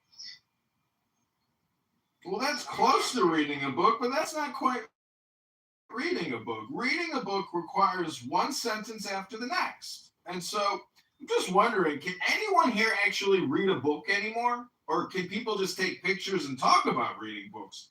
Can we maybe turn this open discussion into a book club? Hello? You're freaking yapping. Again, I gave you reading material. You handed it off to the AI to do the thinking for you. I'm unimpressed. I actually have a couple gay friends that often tell me, I'm not impressed, John. And then they say, I'm still not impressed. And I go, well, I'm not impressed that you like sucking dick and taking a dick up your ass or putting your dick in another ass. It's weird that you brought up sex. I'm just saying you reminded me of a gay friend who told me that he wasn't impressed. And so, I said, and then he said, I'm still not impressed. Kind of like what you're doing right now. I'm just wondering, if you're an elite liberal, gay, homosexual Democrat, and I mean elite liberal, intellectual, gay, homosexual Democrat, and if you're a Black American on top of it, that seems to be the most sacred thing in reality today, is a gay, liberal, intellectual, Black, African American Democrat. That deserves all of our focus and concentration, all of our resources, all of our attention, all of our concern. 15 minutes ago. All right. Well, look at the title here. I'm just trying to, stay on topic. Rabboni Shalom, welcome back to John Kitover is at it again here on Clubhouse in the Belief Room, where we're talking about John Kitover, because obviously everything else is boring except for the guy who knows how to have all the fun. The guy who knows how to have all the fun is talking to you right now. And I just want to give you, the listener, the participant who's experiencing the John Kitover experience, I want to just give you a little sample of what other rooms on Clubhouse are doing right now. Here we go. The girls call you dude. And then you have Yeah, bro. That was probably the girl that you got, bro. Age. Thank you for it. That's my Where's my car? Other confidence and observations have emerged as well. Dark matter, a hypothetical unobserved form of matter, is an essential component of the current Big Bang theory. An invisible glue that holds it all together. Look at this. Yet Finnish and American astronomers, analyzing recent observations, have shown that the mysterious dark matter isn't invisible. That's interesting. Again, this is 1991. I'm pretty sure they show that dark matter doesn't exist.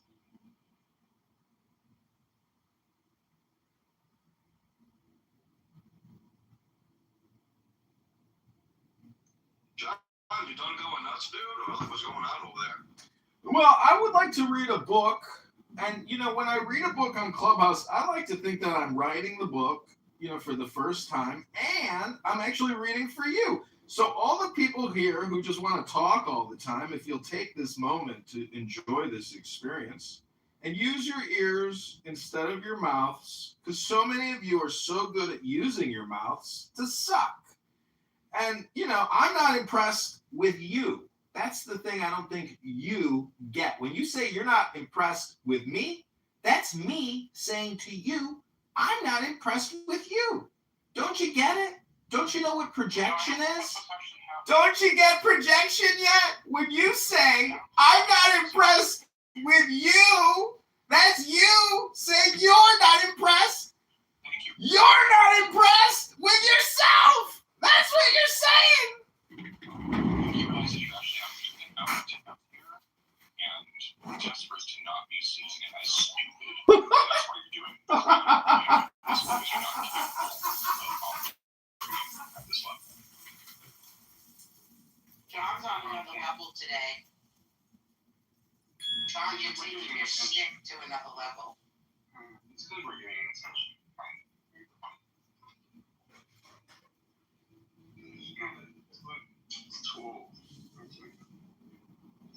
So, John, how did you start your morning today? Did you put the anal beads up your butt in that position and then pull them out like you're fucking ripcord starting a fucking lawnmower? Oh, shit. No, that's called stretching and breathing. I bet you can't even touch your toes. Let's see a photo of you, Dr. Regal. Let's see what your physical anatomy looks like. Can you touch your toes, sir? Can you kiss your cock and suck it? Because I'm not impressed, with your theology. I'm not impressed with your theological interpretations. Let me ask you a question real quick, Regal. Are you a fascist?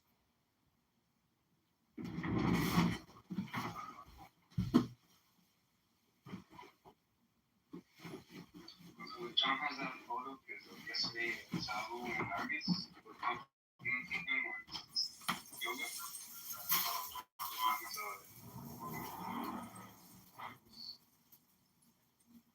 That's why he has that photo. Oh, nigga, I'm looking for the van and shit. What up, bro?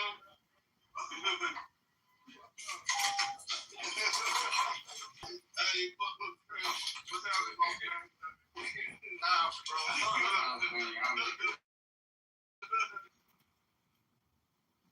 And Jordan. Well, So, John, did you get all the butt hurt out today or what? John's on another level today. He's reached new heights. I'm pretty sure you can get to everything. It's because me, Lana, and T, we're here just talking for a little while.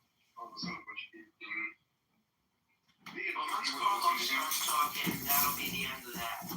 So I'm just waiting. See, what I find interesting is you guys are critics to my artwork, but as we have discussed earlier, this is an entertainment app. And if you don't find me entertaining, well, that's your right and privilege to say you're not impressed.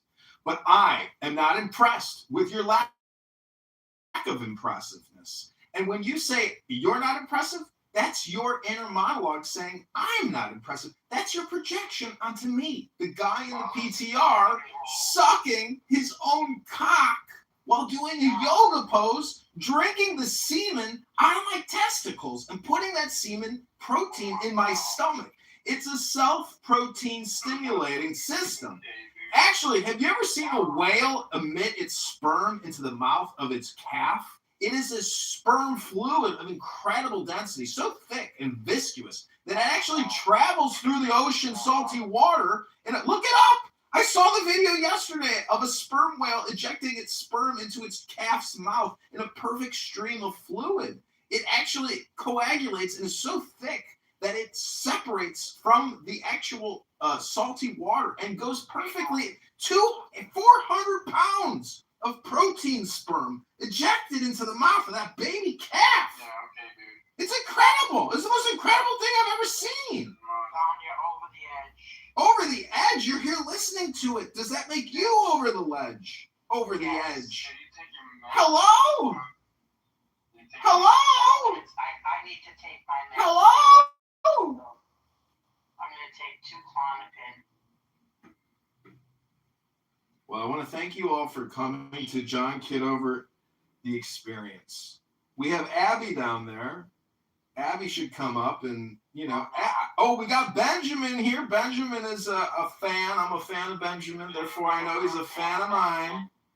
Benjamin here's got great insight into the elite, liberal, Democrat, homosexual, intellectual, the intellectual, elite, gay Democrat, the elite, intellectual, liberal, who's got the plans and the ideas for the future, like Breyer. Many of you know Breyer on this app, that elite, liberal, intellectual professor who absolutely knows how we're living in this horrifically racist society that completely disparages, diminishes, and destroys the lives of minorities, of immigrants. Hello? You're getting a really good crowd, John. I like this. Keep it going. CCM, what am I going to do when you tell me to take a breath? And Joanna says, keep it going. And Regal here, the super mod, is just letting me go and go and go. Let him go. Well, we lost. Oh, no, T is still here. T, are you impressed yet? Are you impressed? Are you ever impressed with anything I say or do? Hello? He is my friend. And he has a room called T Reads, if you're impressed with that. It's a place where he reads. Yes, where I read my book. Yes, it's where he reads his books. So there you go. He actually has a room called T Reads on Clubhouse. That's impressive. John. I was accusing people of not reading. You can't accuse T of not reading.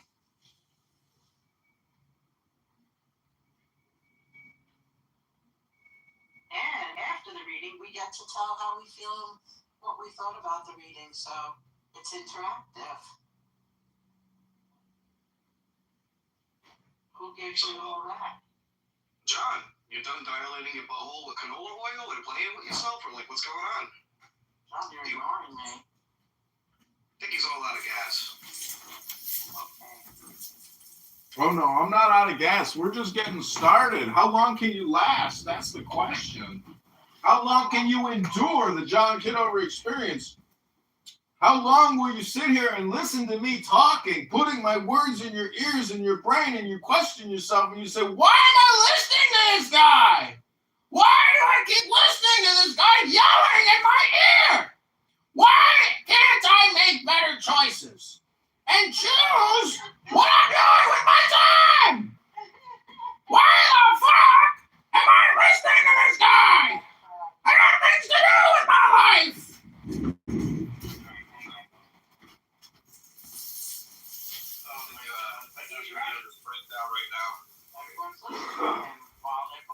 Why having a nervous breakdown, pal? Did you like blow ass in your own face in that position or something? I did. Oh my God, is that funny?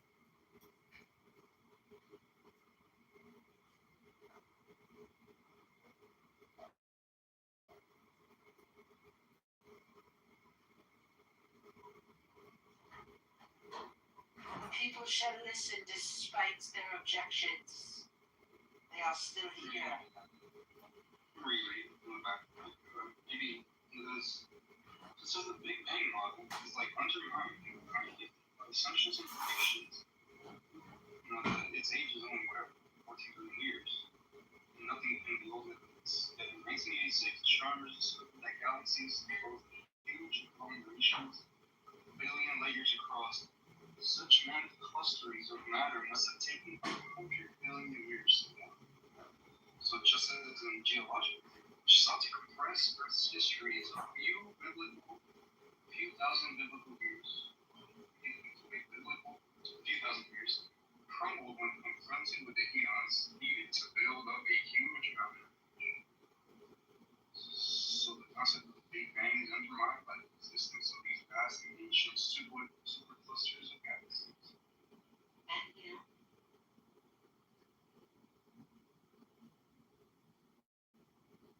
John, what happened, dude? Like, now that everybody's listening to you, you're all out of it now? You're out of gas? So what's going on? Medication. I've never heard this figure of 100 billion. Are you giving yourself, like, are you blowing yourself, John? Like, what's going on over there? You busy? What happened to John? He finished. He might have passed out. He might have had to call an ambulance with all that talking, or with not much ado about nothing. I am watching Rafe Fiennes films today. Strange Days? No, what is that? Strange Games? No, Strange Days. Oh, Only the best Ralph Fiennes movie ever. let me get my remote. Should have known to ask you. The best of the best. It is a fantastic movie. It is truly a great movie. Co-starring Angela Bassett, famous for having the sample that Fatboy Slim used on his album right here, right now. I'm not impressed. It's just my opinion. I'm not impressed. And I just got to say, I don't know if any of you have any plans today, but at 2 o'clock, I'm going to court. I got a trial. And if you want to listen into the proceedings, well, you can tune into my YouTube Live by typing in John Kitover. Or you could just listen here on Clubhouse to the trial. It's worth a couple $100,000. It's probably worth $1 million. It's a big lawsuit. It's a big lawsuit. We hope to win it. And Rabono Shalom.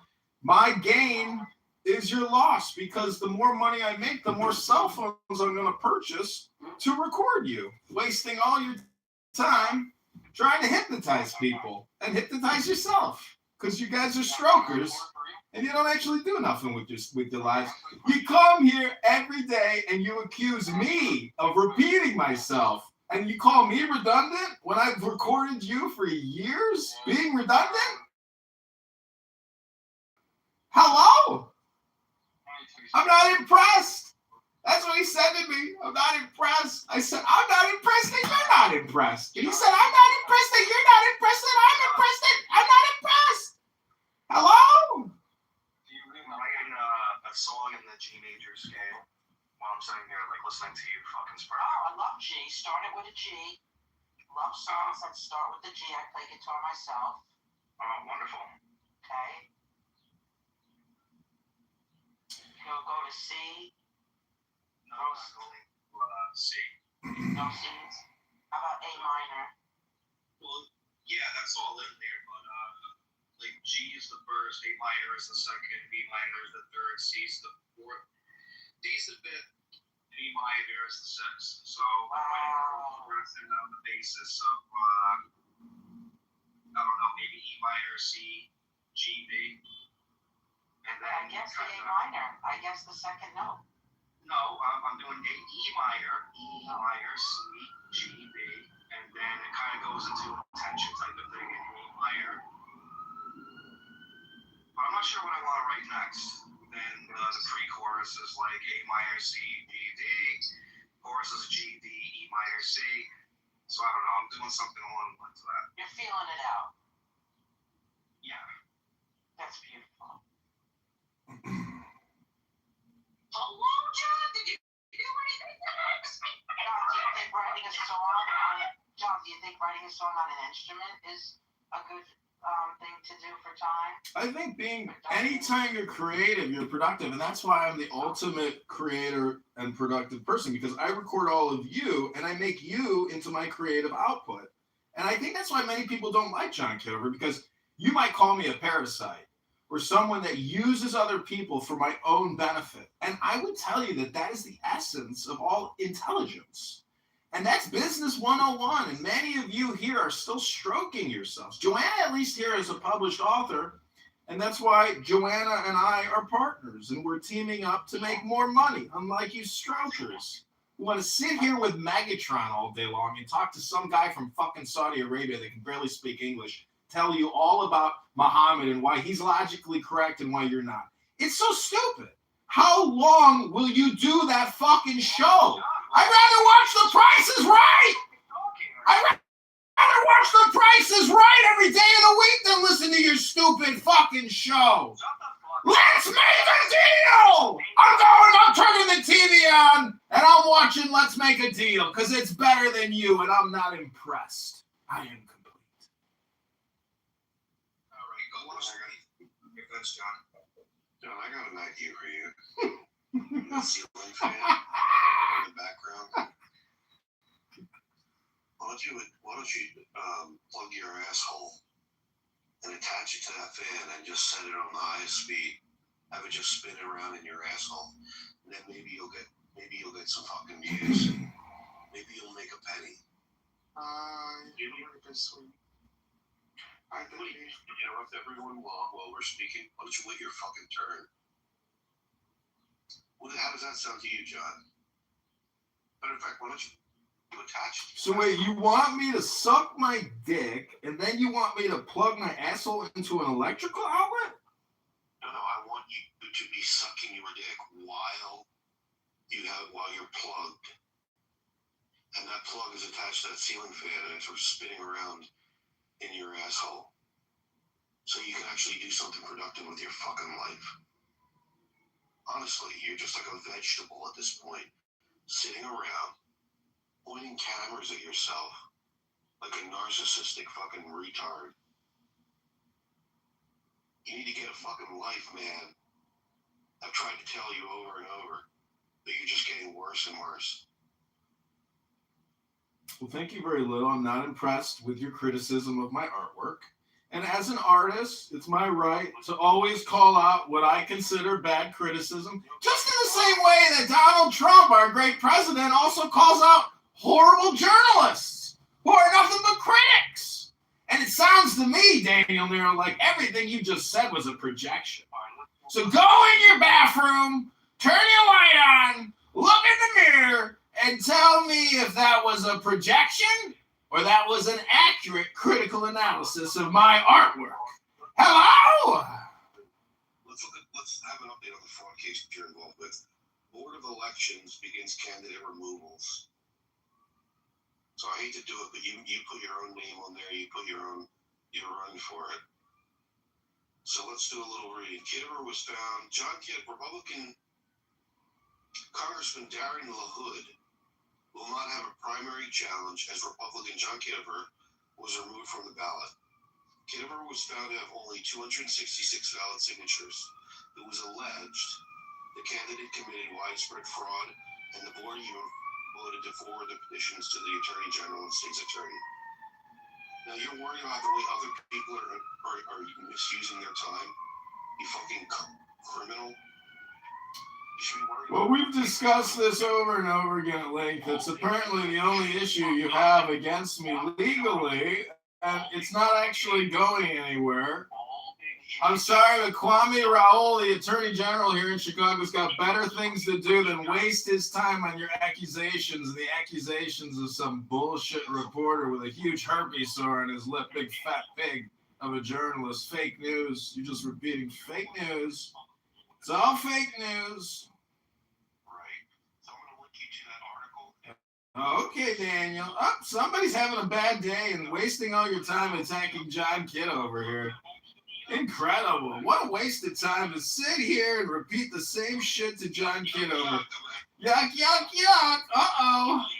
Uh-oh, we're back on the mute button and the unmute button. Here we go, the Regal Show. Oh, the Regal Show's taking a turn for the worst. He keeps muting everybody, and I keep unmuting. How long am I going to stay on the stage? How long am I going to stay up on this stage and listen to this bullshit? How long is he going to keep muting and unmuting me? What a waste of fucking time. Okay, everybody, click the link and read the fake news that Daniel Nero posted. Daniel's having an emotional problem here. It's not a me problem. It's a Daniel Nero problem. Some people like, some people dislike, but they removed the dislike button. Now there's only the like button. And if you don't like what you're listening to, well, hit the leave button. And if you're a moderator and you don't like what you're listening to, well, then just kick the person to the goo or kick them from the room. It's that simple. It's not a me problem. It's a you problem.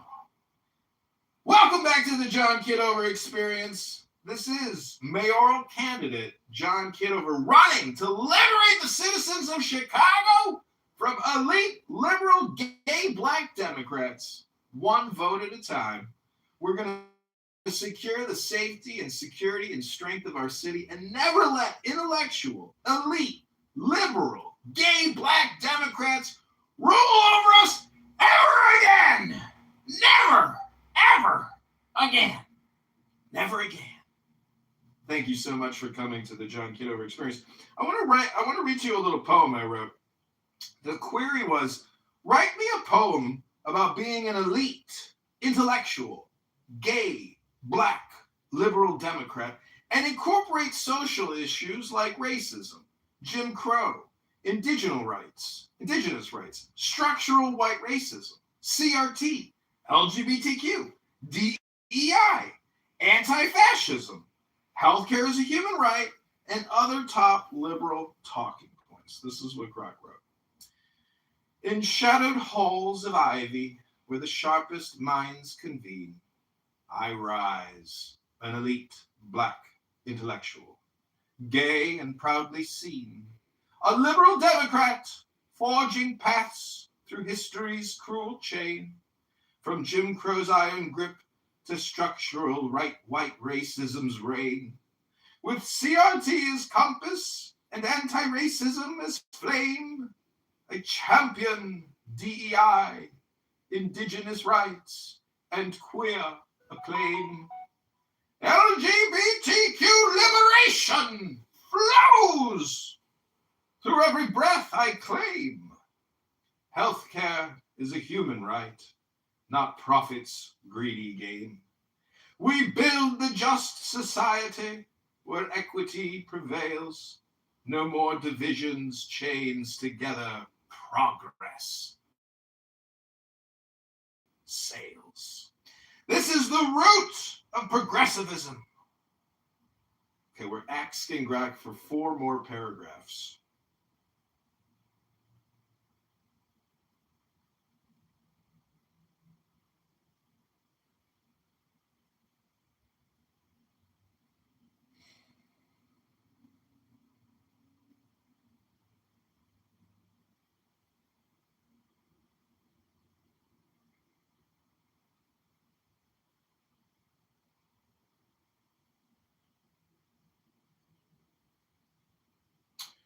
Okay, welcome back to the John Kitover Experience. We've been attacked by multiple people here on this stage today who are not entertained with John Kitover's entertainment. Again, Clubhouse is primarily an entertainment app where a lot of people like to generate dopamine by talking to talk. Doesn't matter the topic. And that says that people are bored and lonely. and have very low quality choices to choose from. Because if your choice is Clown House, well, that means your other choices are actually worse than Clown House. Because we want to give you some grace here and say you're actually making the best choice possible by being here on this app. But I would just say that the app is actually non-existent. What you're really doing is communicating with other people. It's not an app per se, it's the people. The app is just a conference call. It's the same thing as if we were all just to pick up our fucking phone at our desk and be on a random party line. That's about it. Because the automation of the brain is going to accept whatever fucking comes at it. So this app is all filibuster. It's all hypnosis projection all the time. And that's why we are writing elite intellectual gay black poetry. Because we're trying to break the experience that's being projected, which is being an elite intellectual gay black man. Because that is obviously what we're all working towards to protect in society. And as Isaiah or Goat in Politically Correct likes to say, so you don't stand with gay black men? Ooh. You don't support gay black men? Ooh. Like as if society was all arranged to support gay, intellectual, liberal, gay black men. Now, the opposite of that would be a log cabin Republican, which is an anti-intellectual gay Republican black man. That's actually the most interesting person on the app. But they never get any, stage time to talk about their political opinions and comments and criticisms. What was that? Look at Davey's profile picture. Let me see. You got some great fucking stuff, Davey. That's great. That is a beautiful piece of artwork there. Wow. That's beautiful. I don't talk about this sort of stuff because I don't care enough about people to form these sort of associations. Why do you? Because I'm a politician, and that's the same thing as saying I'm a socialist. I believe in being social, not in an economic sense, but I am actually, I'm open to meeting. I like everybody, even hardcore, gay, black, liberal, elite intellectuals. It's a perfect categorization of people that should be murdered. No. Flogged would be the correct way to put it. Never say murder. It's flogging. We just want some good flogs. Just a couple good ones to watch, the flogging. I have to tell you something. That's why I came in here. T, you cannot, every time I refresh your repository, you can't do that many commits per day. That's insane. I've never seen one day 300 and something commits. Do you know, why don't you commit, not after every prompt, but every other prompt? How about that? What the hell is going on there? There's no way. I'm sorry. That's bad version controlling. When are you going to actually go back to that commit there? A particular commit. Now it seems like it's just part of the sort of flow, the CICD flow that you're doing. But I have to stop you and say, hey, whoa, stop. This is bad practice. Okay?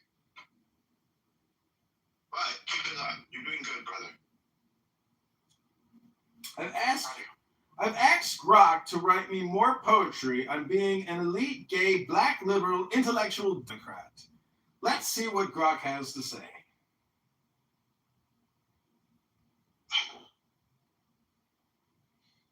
Hello? No shit. The stupid DEI stuff doesn't work. Yes, I know. Mm-hmm. We all know that, though. Do we really? Who the fuck actually thinks this is the case? That essentially having a diverse group of teams that is diverse in let's just say some non-intellectual way, right? So diversity by quote unquote height would actually produce a better fucking basketball team. You like this is stupid as fuck. How about this? Mhm. Anyone who agrees with this, I will put all my money down. I'll make a team, and you make a diverse team, and they can play in anything. And I will always beat you. I will always destroy you. And how dare you threaten my children? By the way, that's grounds for me to start picking up ammunition, right? And loading up. I'm gonna actually put diversity in terms of security. You are threatening. That's a direct threat to my children. I will take that. You will be met with fire. You will be met with some of the strongest opposition ever. If you ever threaten my children, you stupid diversity fucking losers. Jesus. That was intense. Was that poetry? Why? If you threaten my children by ever talking about this shit. Woo! Wallahi. Are you a Muslim, sir? Assalamu alaikum. I didn't know. I didn't know I was in the presence of such a strong Muslim. Rabbana Shalom. I'll give you diversity. Okay. How about that? Okay. Bitch. You're Ooh. liberal. That's what you are. Ooh. Daniel, how would you diagnose this one, Dr. Daniel? Dr. Regal, Joanna, can we get a psychiatric intervention and conversation going here? How would you diagnose horrible? I don't know. You threatened my children with this putting one lesbian black man stuff into various organizations like a virus. Mm-hmm. Okay? Are you threatening my children? Like, I'm tired of this. I'm going to start treating it as it is, direct threats to my children. Okay. You think your children aren't important? I think your children are important. But mine are very important to me. Mm-hmm. I'm not going to sacrifice them for your bullshit. You hear me? Well, hold on a second. I'm trying to get your complaint fully into my AI here. As you're talking, I'm writing and actually... Okay, tell them tell the AI, tell Grok, that stupid liberal Grok, right? Mm-hmm. Yeah, it's for the truth. Okay, tell it to say the N-word then. Tell it to say the N-word. Let's see how open it is to the truth. Okay, but anyways, long story short, tell them I am having thoughts that are being threatened. My children are being threatened by essentially using a non-optimal team in certain political institutions. But to put that. Okay. Say, is this a credible threat to his life and should he take action immediately? Okay, it's thinking about your request. Hold on, it's generating an image. Please hold. I would just like to encourage everybody to take the deepest breath of the day because, sometimes I have manic episodes, and, it's all tied to an event when I was sexually molested by an elite gay black liberal Democrat. And after I was molested and viciously raped and almost murdered by an elite black intellectual gay Democrat, I wrote this little poem. It goes like this. In marble halls of power, I ascend. Elite, gay, black, intellectual, unbent. Jim Crow's chains echo in structural white rage. CRT lights the path, turning history's page. CRT lights. Anti-racism warriors, DEI flames ignite. Indigenous lands reclaimed under justice's light. LGBTQ voices thunder! Rainbow flags unfurled. Healthcare, a human right for every boy and girl. We Democrats dream the future, bold and true. Progress flows eternal, me and you. In shadowed halls of ivy, where the sharpest minds convene, I rise, an elite, black, intellectual, gay, and proudly seen. A liberal Democrat, forging paths through history's cruel chain, from Jim Crow's iron grip to structural white racism's reign.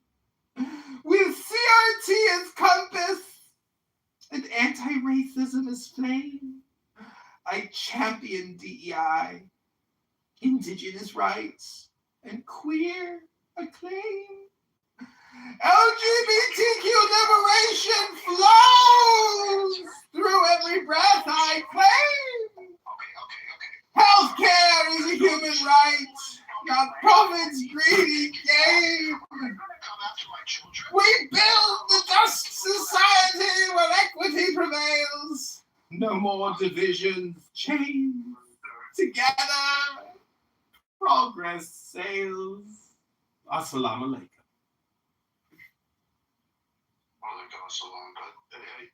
I knew you were going to say that! I knew you were going to say that! Hello?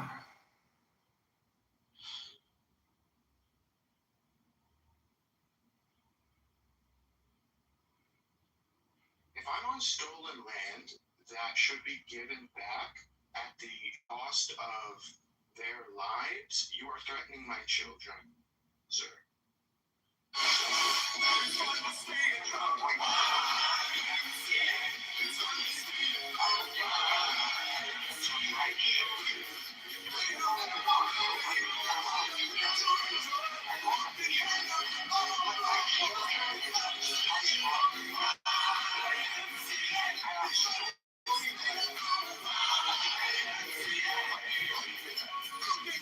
Story, period. Hello? Yeah. Well, I want to thank you for coming to the John Kitover experience. I try to basically take your brain, put it in a blender, puree it, add some extra strawberries, and some raspberries, and some bananas, and frozen blueberries. And then I take a little ice cream, and I take a little 2% whole milk, and then I hit blend that blender! And I blend your brain, and I make it into a puree!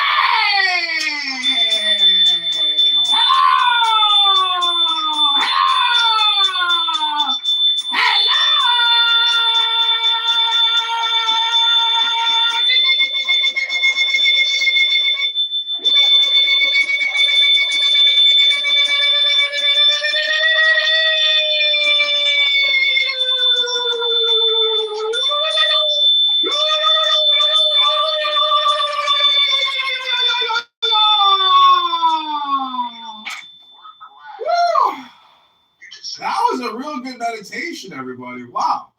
That was fun. That was fun. Well, fuck yourself, loser. Oh, wow. That's not a very nice projection. Yeah, that wasn't nice. Yeah, but what he was saying was he's threatening my children. He's threatening to kill my children. Wow. I'm not gonna stand up. What are you talking about? What a crazy movie this is. What kind of movie are you watching over there? What kind of movie are you watching over there? That's crazy talk.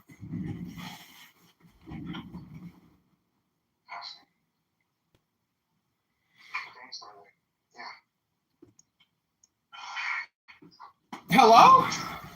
Hello? Apologize. I'm just putting on an entertainment show over here.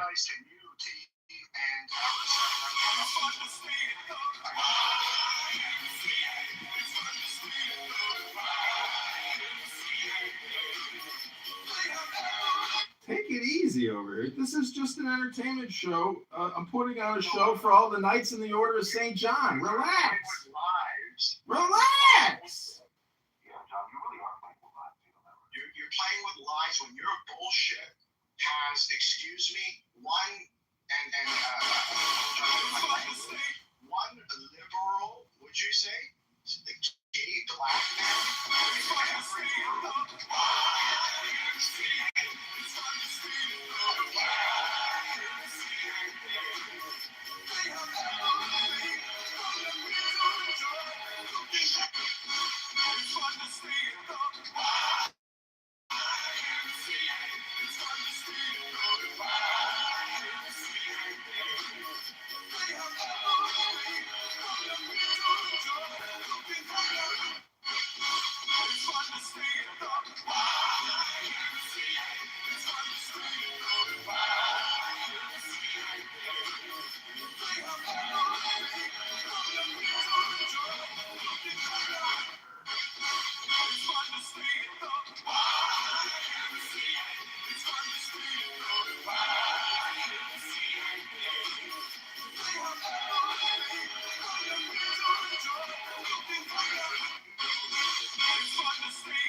Why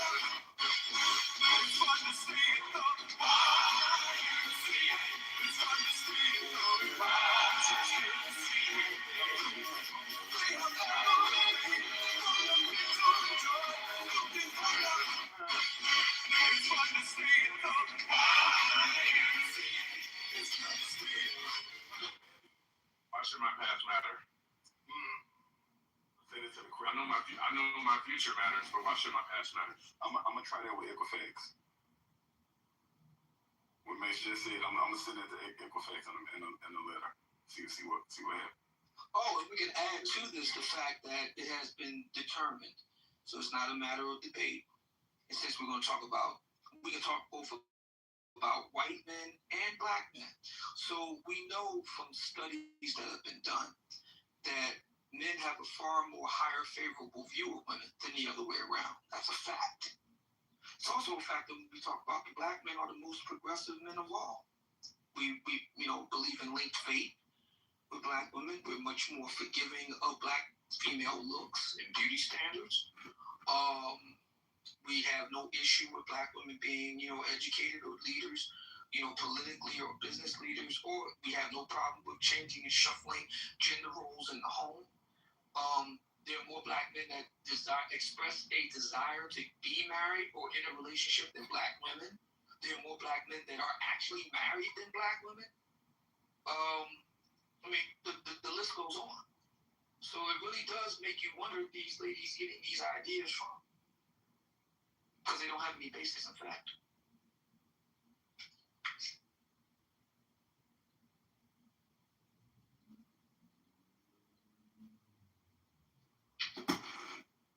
Reaction formation, that's what I said in the beginning of the room. Reaction formation is a defense mechanism, man. What are they defending themselves from? Well, I think you just said part of it early on in the room. Like it's this thing that the desire to control men. And a lot of these women, man, I'm not saying all of them, I'm not saying, I don't know what the percentage, right? But a lot of the desire to control, man, listen, man, this is the reality of it. And this is something, and I charge brothers in these conversations with this, right? Is we can talk around it, but we don't talk about what it really is, right? Because, like, for instance, in a lot of these conversations, when they talk about the single female head household, right? It's always talked about the effect that has on male children. Some of these things on boys coming up in these households, but it's never discussed what effect that has on little girls, man, coming out of those same fucking households.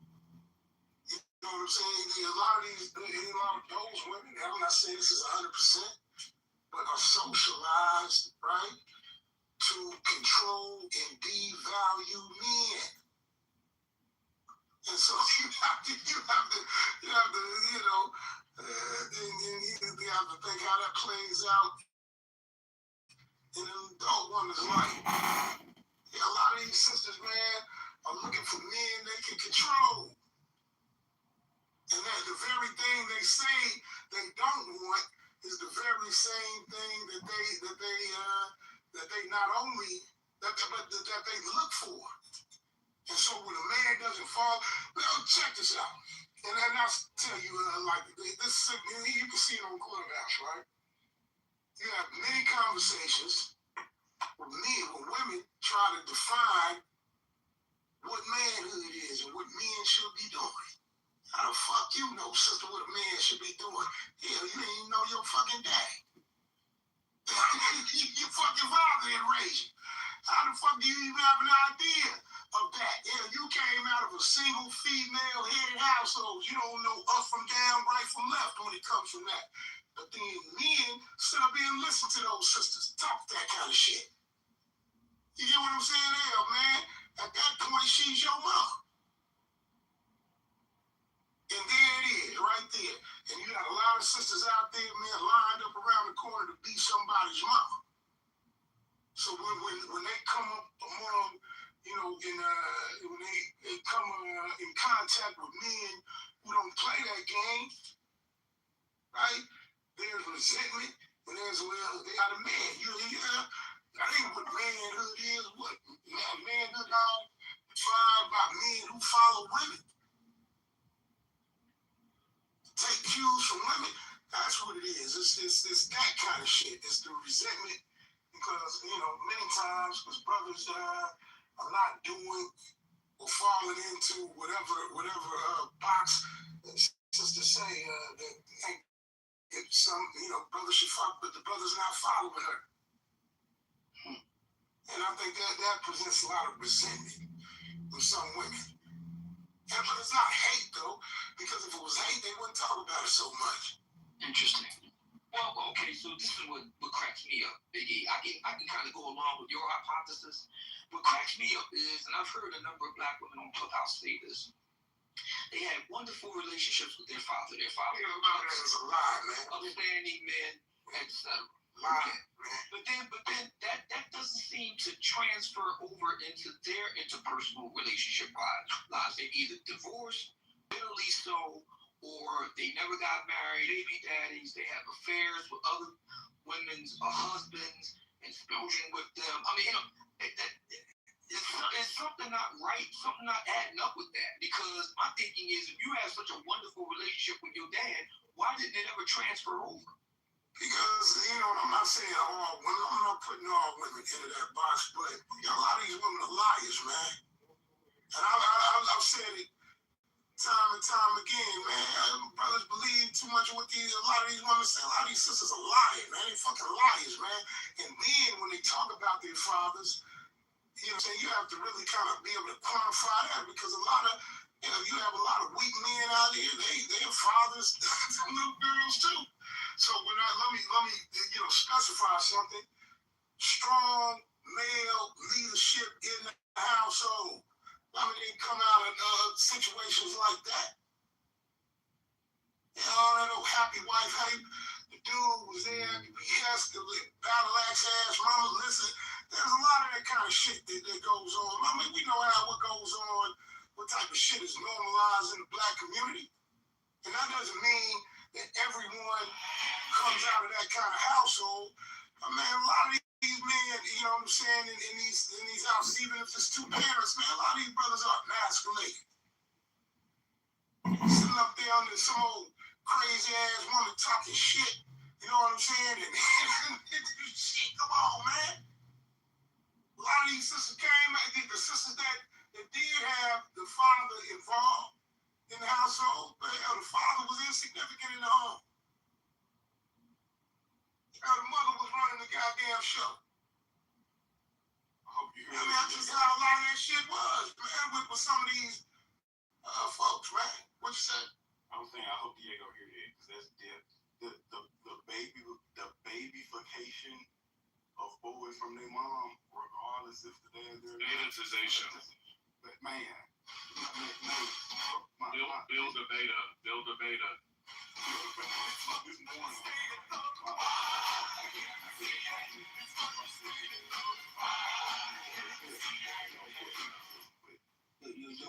Your boy, Yeah, my son said. So the boy, I'm sitting there my son is 5 years old.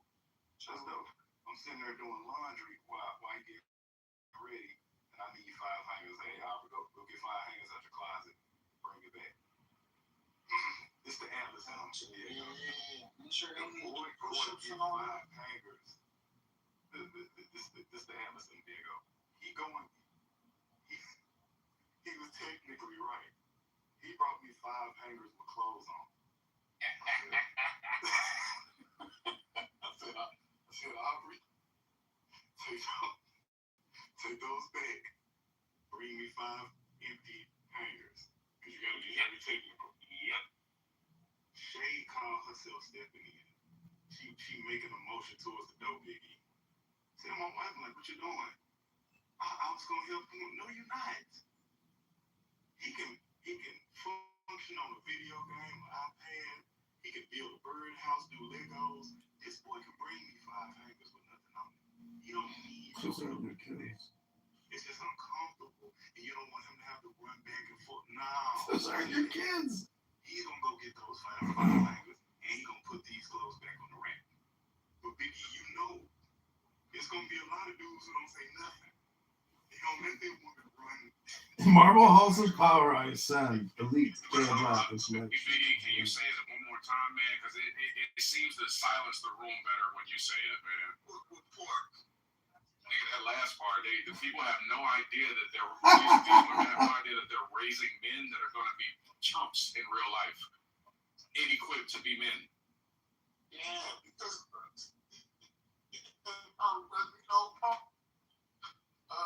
male figure in the house, father figure, male figure in the house. Yeah, man, 9 times out of 10, man, women gonna emasculate the son. I mean, and it's not, and it doesn't even have to be a conscious thing. Man, check this out. I have a best friend that passed recently. His son, unfortunately, is doing time. Right? The mother called me one day and said, can you call son? I was like, what's going on? She said, he's sick. I've been calling the warden, and the boy is in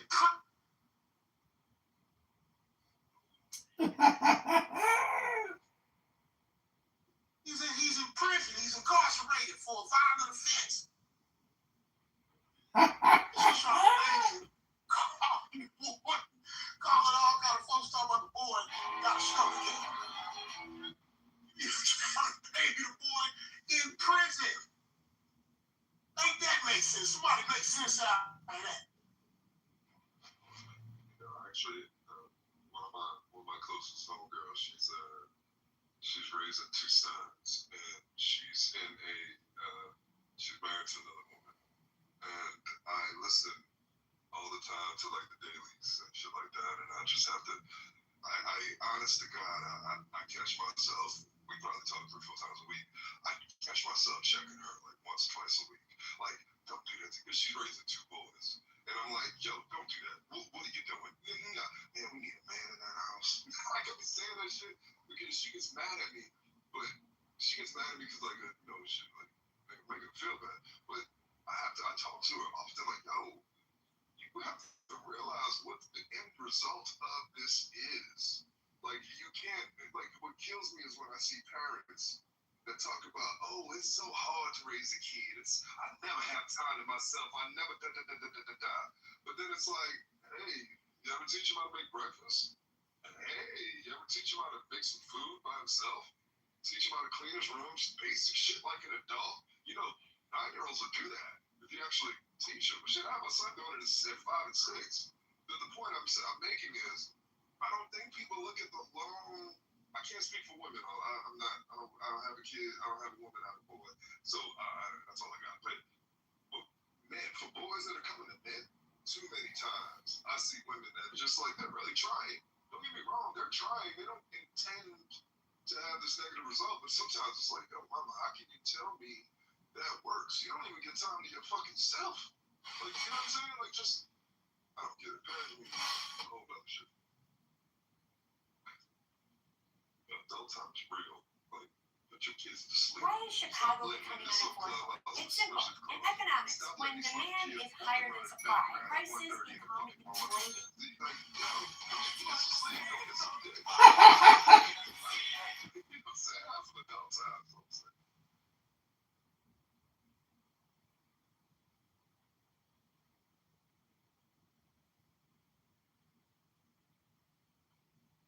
All right, guys. Do you guys want me to play that audio once again, or no? Let's start off. The audio of your son being right. My son was not right. Let's stop this foolishness. He was right. Technically, he was right. Let's not. Alex is in the room now, so it's gonna firm out right your son. Okay. He is not right. Let's not encourage foolishness. What am I being trying to get to? Oh, you're about to hear it. Oh, you got Atlas and the fun in here? Yeah. How you feeling, like? Hold on.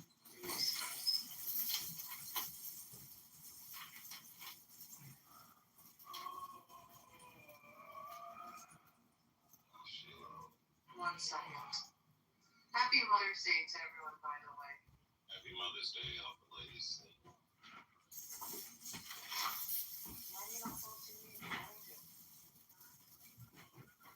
Oh my God. Anyone who's not a mother, I hope it happens to you pretty soon. Yeah, every mother thing. No.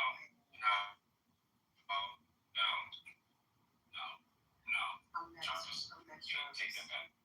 So many of them do. You know this. We're going to go crazy. They don't have a good.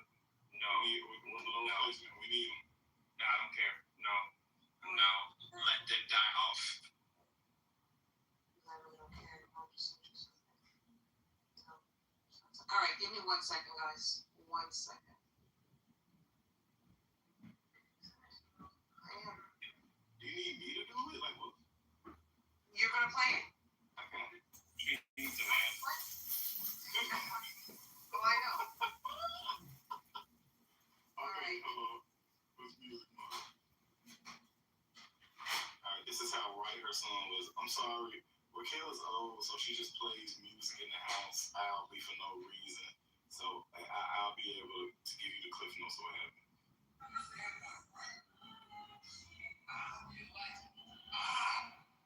Should be celebrated.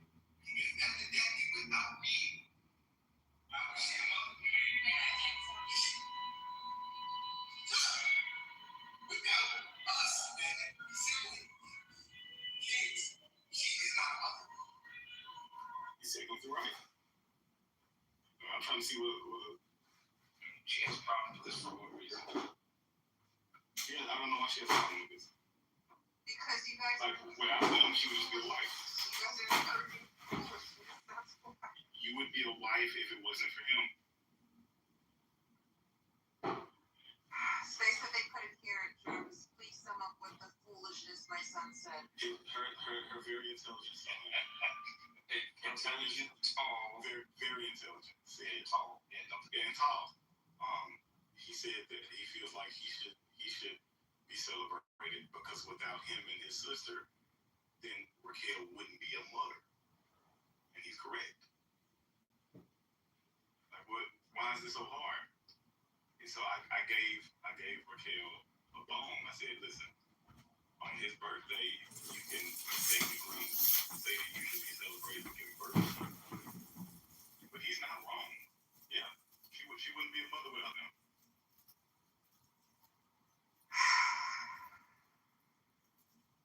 The foolishness that you guys are urging in this 14-year-old going on 15 is not conducive to his health before I beat this shit out of him, okay? So,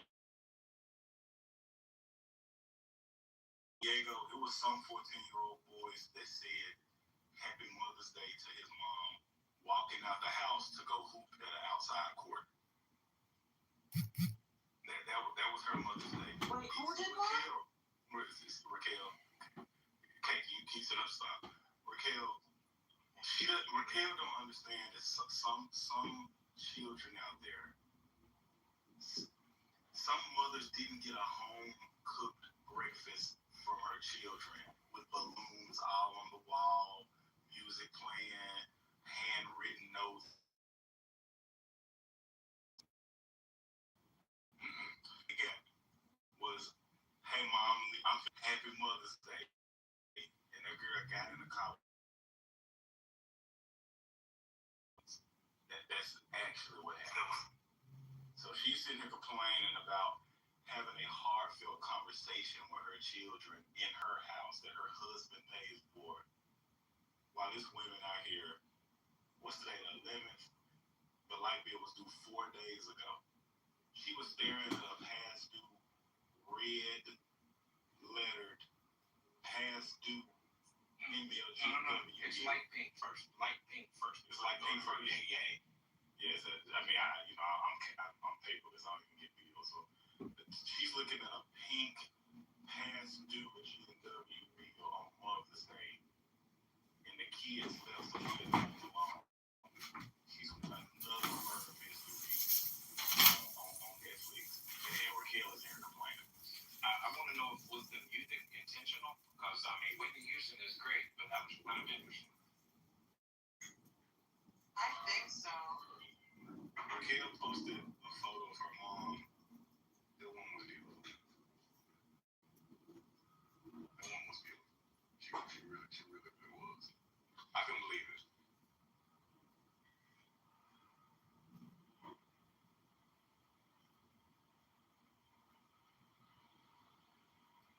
So, Kelly, you there? Yeah, give me a second. Oh, okay. Diego didn't even talk to us yesterday. She was like, my man is actually taking me on another $1,000 dinner date between the two of us. I don't have time for you niggas. Because of the $1,000 dinner date for just two people is only Diego Anders and Raquel can do. That'll never happen over here. I'm telling you that right now. Don't even wish that on Shay. Well, that's exactly why. Remember, we just had this conversation. You're thinking $30,000 a year, and I'm set anyway. Here you go again. Listen, I don't care if I got it. 1,000. You will do it. I didn't think so either. Alice, I will police that place. She owns everything. It takes well. Here's one of the things about those places. They got more white space than food a lot of times. We're not leaving till she finished. We're not taking this home. You know, yes, she is. That's how that works. And that's okay. And she's not passing it to me. No, you're going to finish that for me. Lord. Yeah. I'm back, Atlas. I'm here. So, you had asked the question. I was running some errands Yeah. about why I don't think they hate men. Is it technically running errands if you're doing self-driving? Shut up. And like technically. We'll discuss it later. My point is, I don't think they hate men. I think who hate what she believes she has to be in order to be with that man. Let me say it differently. She's been told a whole bunch of mess by her mother primarily and women older than her in society. And what it comes down to is she may have discovered that she doesn't have to be that, but she's also afraid of not being what everybody else would support. We have a lot of groupthink because there's safety in numbers. If I step out from them and be different, then I might die. You know, that's just how we function as organisms. So at the end of the day, I think she's doing what she thinks she has to do to survive. I don't think she hates men. But also, she doesn't know how to like them either. We don't expect them to go quietly into the night. Like we expect some resistance when it's time to. Jarvis, I'm so sorry. It's starting again. Breaking again, what? Hey, please. You can have twins on Mother's Day. Please. You can be pregnant, it's okay. Please. It started again. I could adopt. Technically, I would be a mother. It's about like morning sickness. It's starting again. But you know, you could. But you did. Congratulations, Raquel. Shut it. I could adopt, and I would still technically be a mother. But you didn't, though. But yeah, and then those kids wouldn't. Jarvis, he's talking. You hear him? Because you got that kid. You are now a mother. And he's also right. No, it's her mother. He's also right. But I want you to remind what I said to you yesterday. No, Jarvis, you tell him he's there. Yeah, Jarvis, so I just want you to know, even though you're technically correct, when it's time for y'all birthdays, y'all would have to praise her for having y'all. So y'all celebrate her on y'all birthday.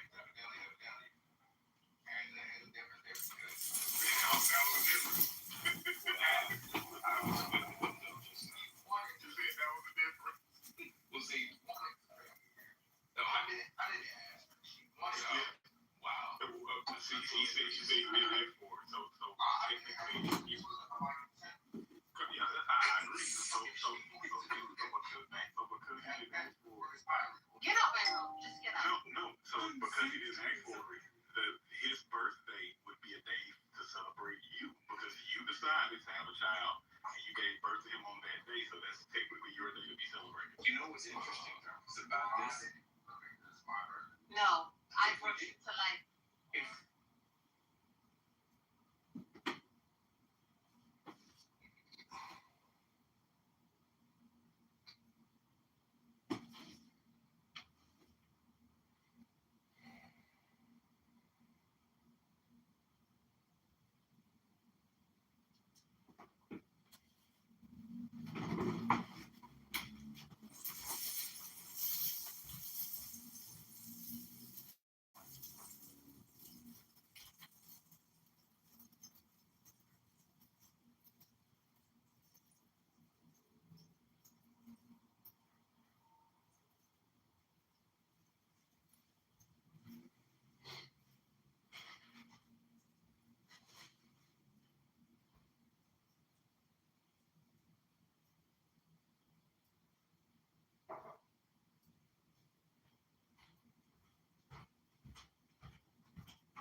tell me, I'm not impressed, John, and then they say, I'm still not impressed. And I go, well, I'm not impressed that you like sucking dick and taking a dick up your ass or putting your... Open a chime checking. You know, I've...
Joanna, when do you want to do the book?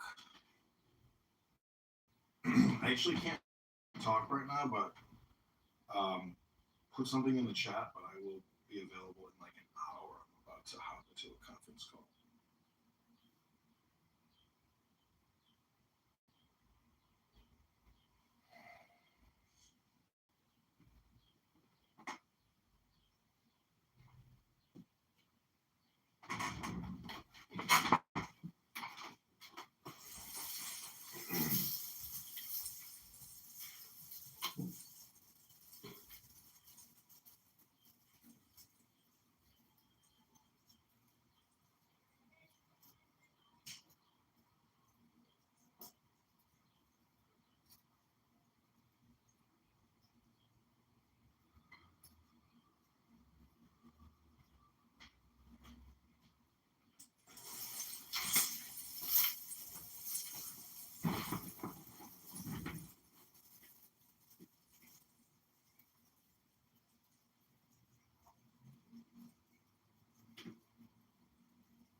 Yeah, Regal shut down that room.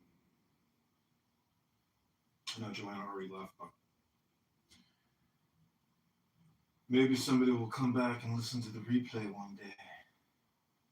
We'll see the games that people play on this app with their little green bean. Green bean games. Kitty, you're a victim to green bean games. I know, isn't it a great PTR? I didn't create it. I screenshotted it from somebody else.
Strike the master chord.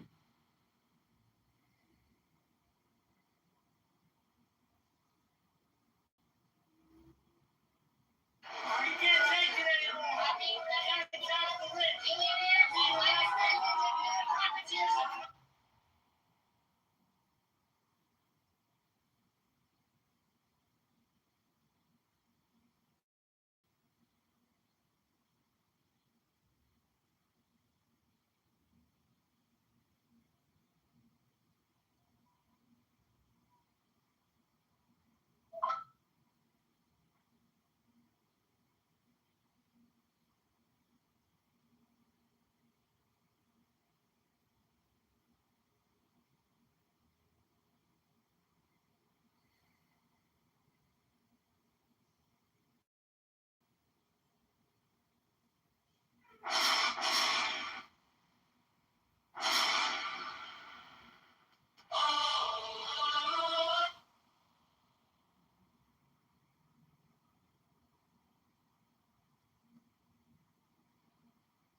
Sorry, Joanna, can't hop in the conversation yet, but feel free to listen in.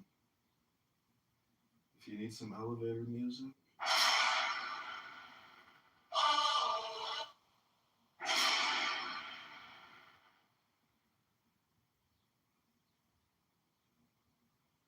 If you want to say something, just put it in the chat.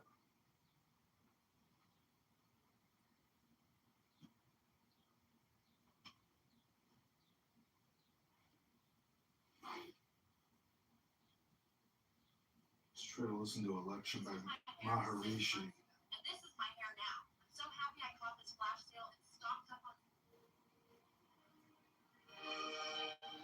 part of the nervous system to respond to different values of perception and action. This ability is there in the nervous system that it can respond quickly to changing conditions. If something starts to happen in this way, one would immediately get up and run. Great adaptability on the part of the nervous system. This very great adaptability on the part of the nervous system is at the root of shifting quickly from waking state of consciousness to transcendental consciousness. From the localized value of perception to the unbounded, infinite value of perception. This change, this ability of the nervous system to change itself, to adapt itself quickly to the changed conditions. Now we are in the waking state. It's crazy how we're all dealing. An unbounded awareness, pure being, unbounded, pure consciousness. The system has adopted itself to that style of functioning so that it may produce that value of the omnipresent being. The omnipresent being starts to reflect from the nervous system in its full value. This is due to the adaptability of the nervous system to change conditions. This great adaptability of the nervous system exposed quickly to varying situations on the level of perception. We are perceiving localized thing. Fine state, fine state, fine state, finest state. Immediately one bursts into that unboundedness, transcendental awareness. Coming out, immediately we might go to localized conditions. The entire chemistry changes, the whole structure changes, the style of functioning changes as mind shifts from transcendental consciousness to waking consciousness, quite in the similar way and quite in the natural way as the whole thing changes when the awareness changes from waking state to dreaming state or to sleep state. Immediately. Now, exposing the nervous system to quick variations in this field, waking state, transcendental state. Now here we are talking in terms of consciousness. We can quite comfortably talk in terms of the physiological conditions. A physiological condition, we expose the nervous system to a particular pattern of metabolic rate, so that waking state of consciousness comes. We expose the nervous system to another style of metabolic rate, and we get to transcendental consciousness.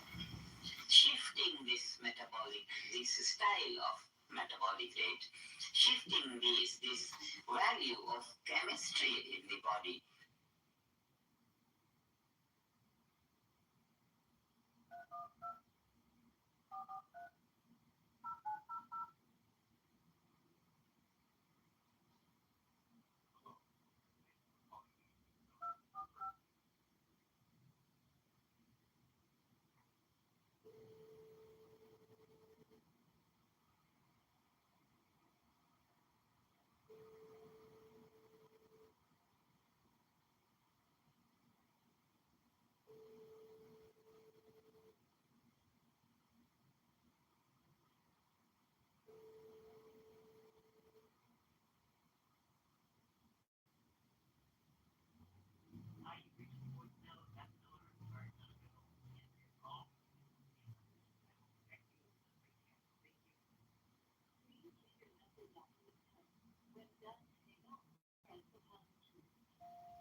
Hey Beth, this is John Kitover. I haven't gotten a call from SSA, so I was giving you a call. It's 2:20 p.m. It says that the hearing was scheduled for 2 p.m. Just leaving you a voicemail. 312-498-0517. Thanks, Beth. Bye.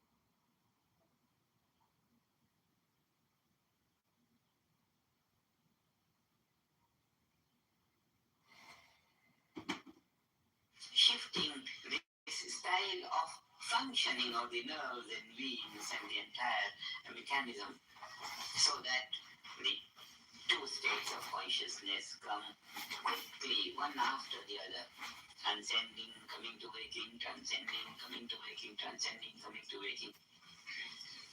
This exposure to quick variations in this way develops the ability of the nervous system to maintain both these states of consciousness. And this is what is at the basis of this training of the nervous system? That ability to adopt varying conditions. Adaptability of the nervous system to varying conditions is at the basis of this process which cultures the nervous system to maintain both these states of consciousness simultaneously. When the culture starts, only one state of consciousness, either transcendental or waking or dreaming or sleeping, only one state of consciousness, but exposing the nervous system to varying conditions for this state of consciousness, fourth and third and fourth and third, waking and transcendental, waking and transcendental, quickly varying the style of functioning, quickly changing from one level of lactate to the other level of lactate and back to the previous and back to the former, the later. Lactate conditions, blood pressure, all these oxygen consumption. Hi, this is John. Hey, John, it's Beth Miller. Are you still waiting for the judge? Yes. Yeah, so am I. I haven't heard from him yet, so they'll give us a call as soon as they're ready. He runs late a lot. Okay. I sent you my latest docs from the VA and my prescription for our Aripiprazole. Okay, you can tell the judge about that. Okay, sounds good. Okay. Okay, thanks, Wesley.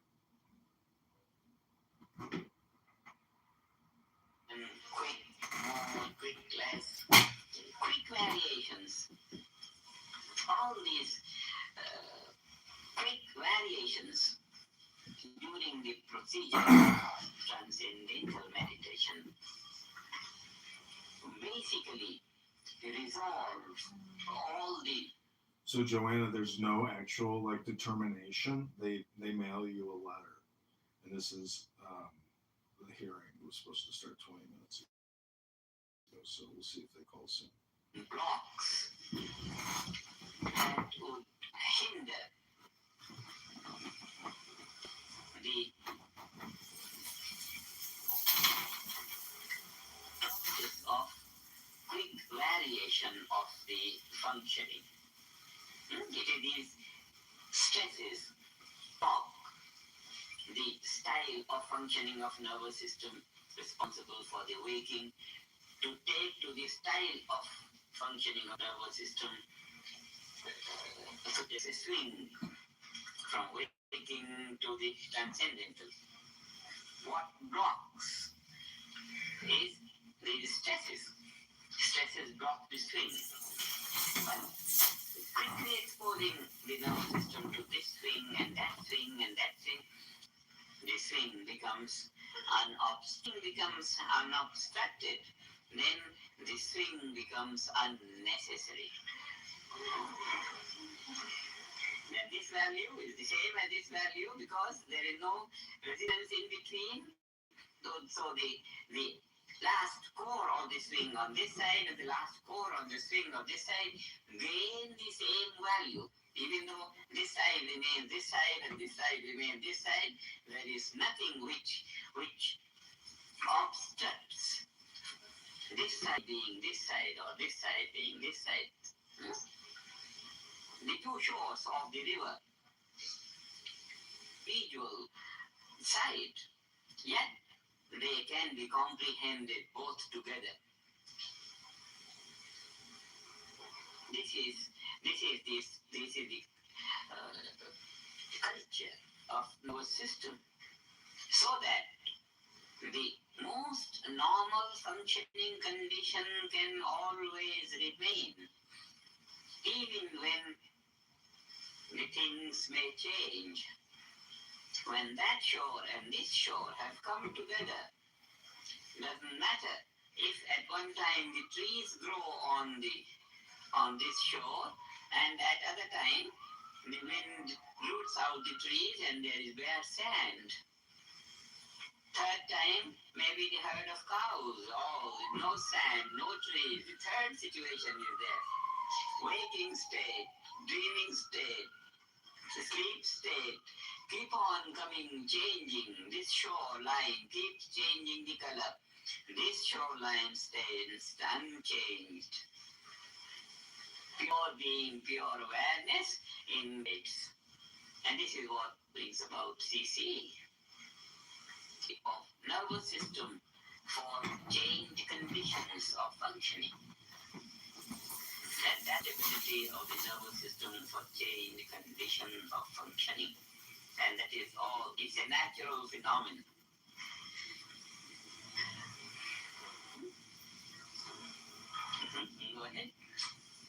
Well, still, that's probably. So it is the basic understanding on which all the questions regarding the variation of awareness will be solved. Now let's take them one by one. I still don't understand this element of witness because even though we have awareness, and we say awareness of everything, being is flat by nature, and therefore it cannot be aware of anything. It is pure awareness itself. Right. Now, the only way I can resolve the argument is by saying that, in fact, cosmic consciousness is maintaining three states of consciousness. And that is, on the one hand, one of the relative states, waking, dreaming, or sleeping. The other hand is being, and simultaneous with being is being maintained on the level of the intellect, so that there is some ability to witness there. Because if you're asleep, for instance, and you have flat being and dead sleep, I just can't see an element of witnessing unless the intellect, the waking state intellect, is somehow there to some extent, and being is being maintained on that level of the intellect, so that the intellect can in fact make a judgment. Oh yes, I am asleep now, but yet I'm awake inside. If any aspect of waking is there, then it's not the transcendental fourth state, then it's the waking state. But how could somebody... The character of that awareness is not the character of waking state. That is the reason why it has been named a different state of consciousness. The very name fourth state of consciousness comes from the fact that it is nothing to do with any of these three states. If it had any likeness or any resemblance or anything to do with any of these, then it would have been put as an aspect of waking or dreaming or sleeping. But because its structure is absolutely non-relative, its structure is only absolute. And that is the reason why we say, yes, that absolute starts to be with the relative. By virtue of what? Nervous system. By virtue of nervous system, the absolute being which was flat and couldn't do anything, it starts to be lively. It's lively and it is along with any of these, doesn't matter, waking, dreaming, sleeping. That liveliness, it's liveliness. Now, the filament in a bulb. Now, the electricity, the moment you put on the switch, it just enlivens the filament. Enlivens the filament, and then that enlivened filament witnesses what is around it. Darkness is around it. Some darkness around it, but it has not yet started to emit light, but the filament is lively. Lively filament. In one state, the filament is not lively. In another condition, filament is lively, alive. In your physiology, is say hypothalamus. The whole thing is fully enlivened. Nothing of that starts to function but ready to jump into activity.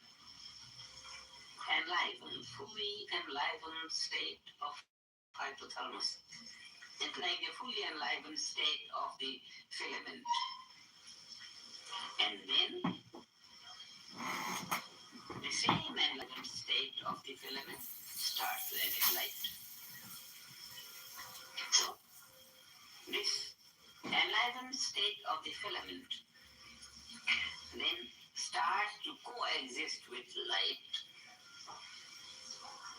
in one condition. In the other condition, when the filament has not heat around it, and when it is not enlivened, then it stands all by itself, neither heat nor light. It's all silence around it. Like that, fully enlivened state of the nervous system, of the brain, when one has gained this state corresponds to transcendental consciousness. The structure of that state of consciousness is completely unlike waking, dreaming, sleeping. No resemblance, nothing. That is why it is called fourth state of consciousness. Now, this fourth state of consciousness is the fourth state of consciousness. It is neither waking, nor dreaming, nor sleeping. These three are here, one is here. It has its own structure. Now, because it has its own structure, this we see in the beginning days of meditation. You transcend. And then later on,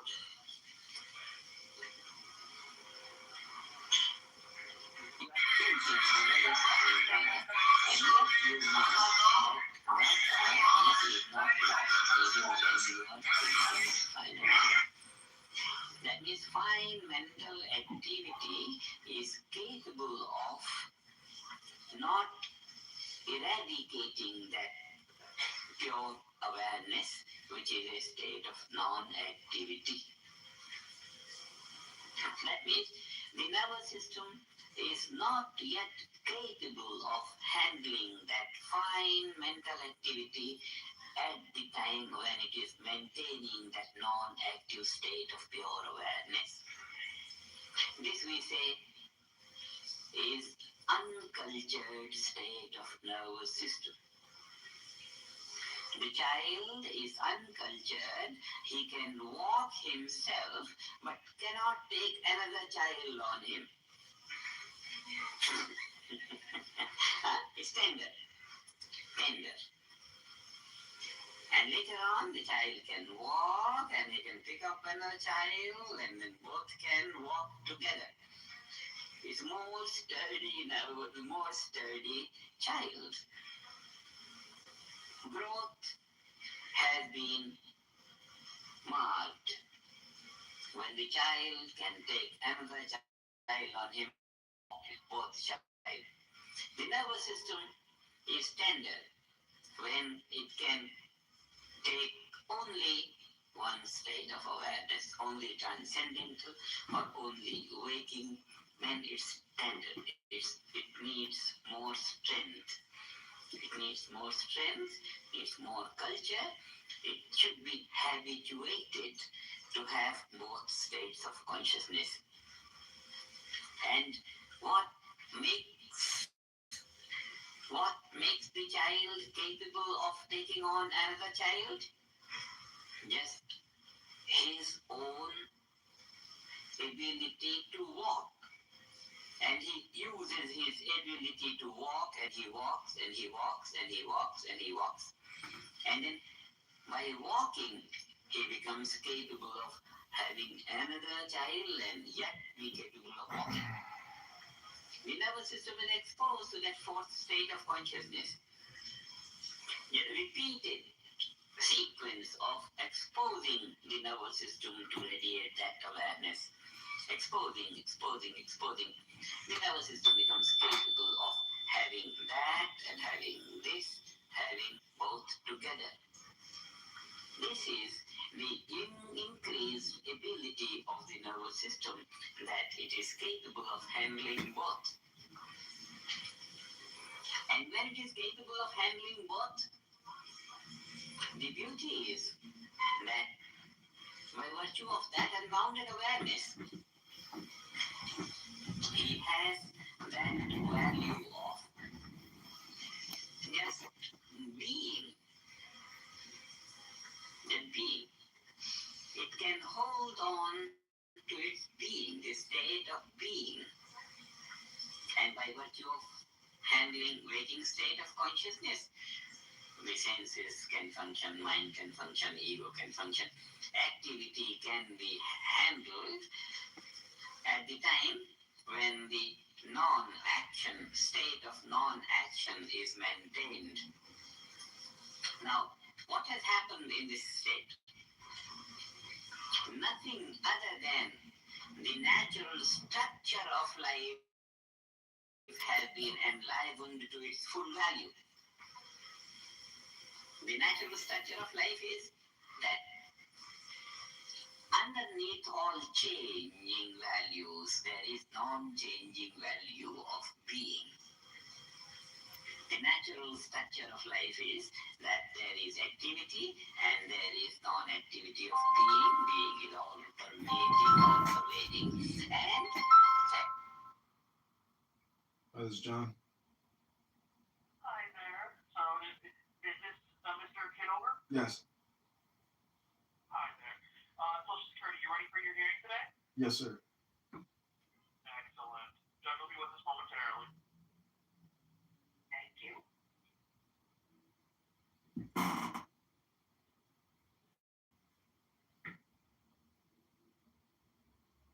Hello, can you hear me?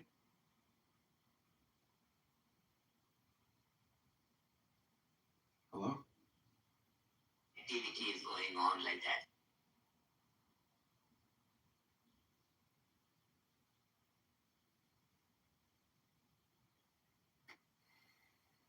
Like that. This is the natural state of nervous system. When there were blocks and stresses in the nervous system, then the nervous system was only capable.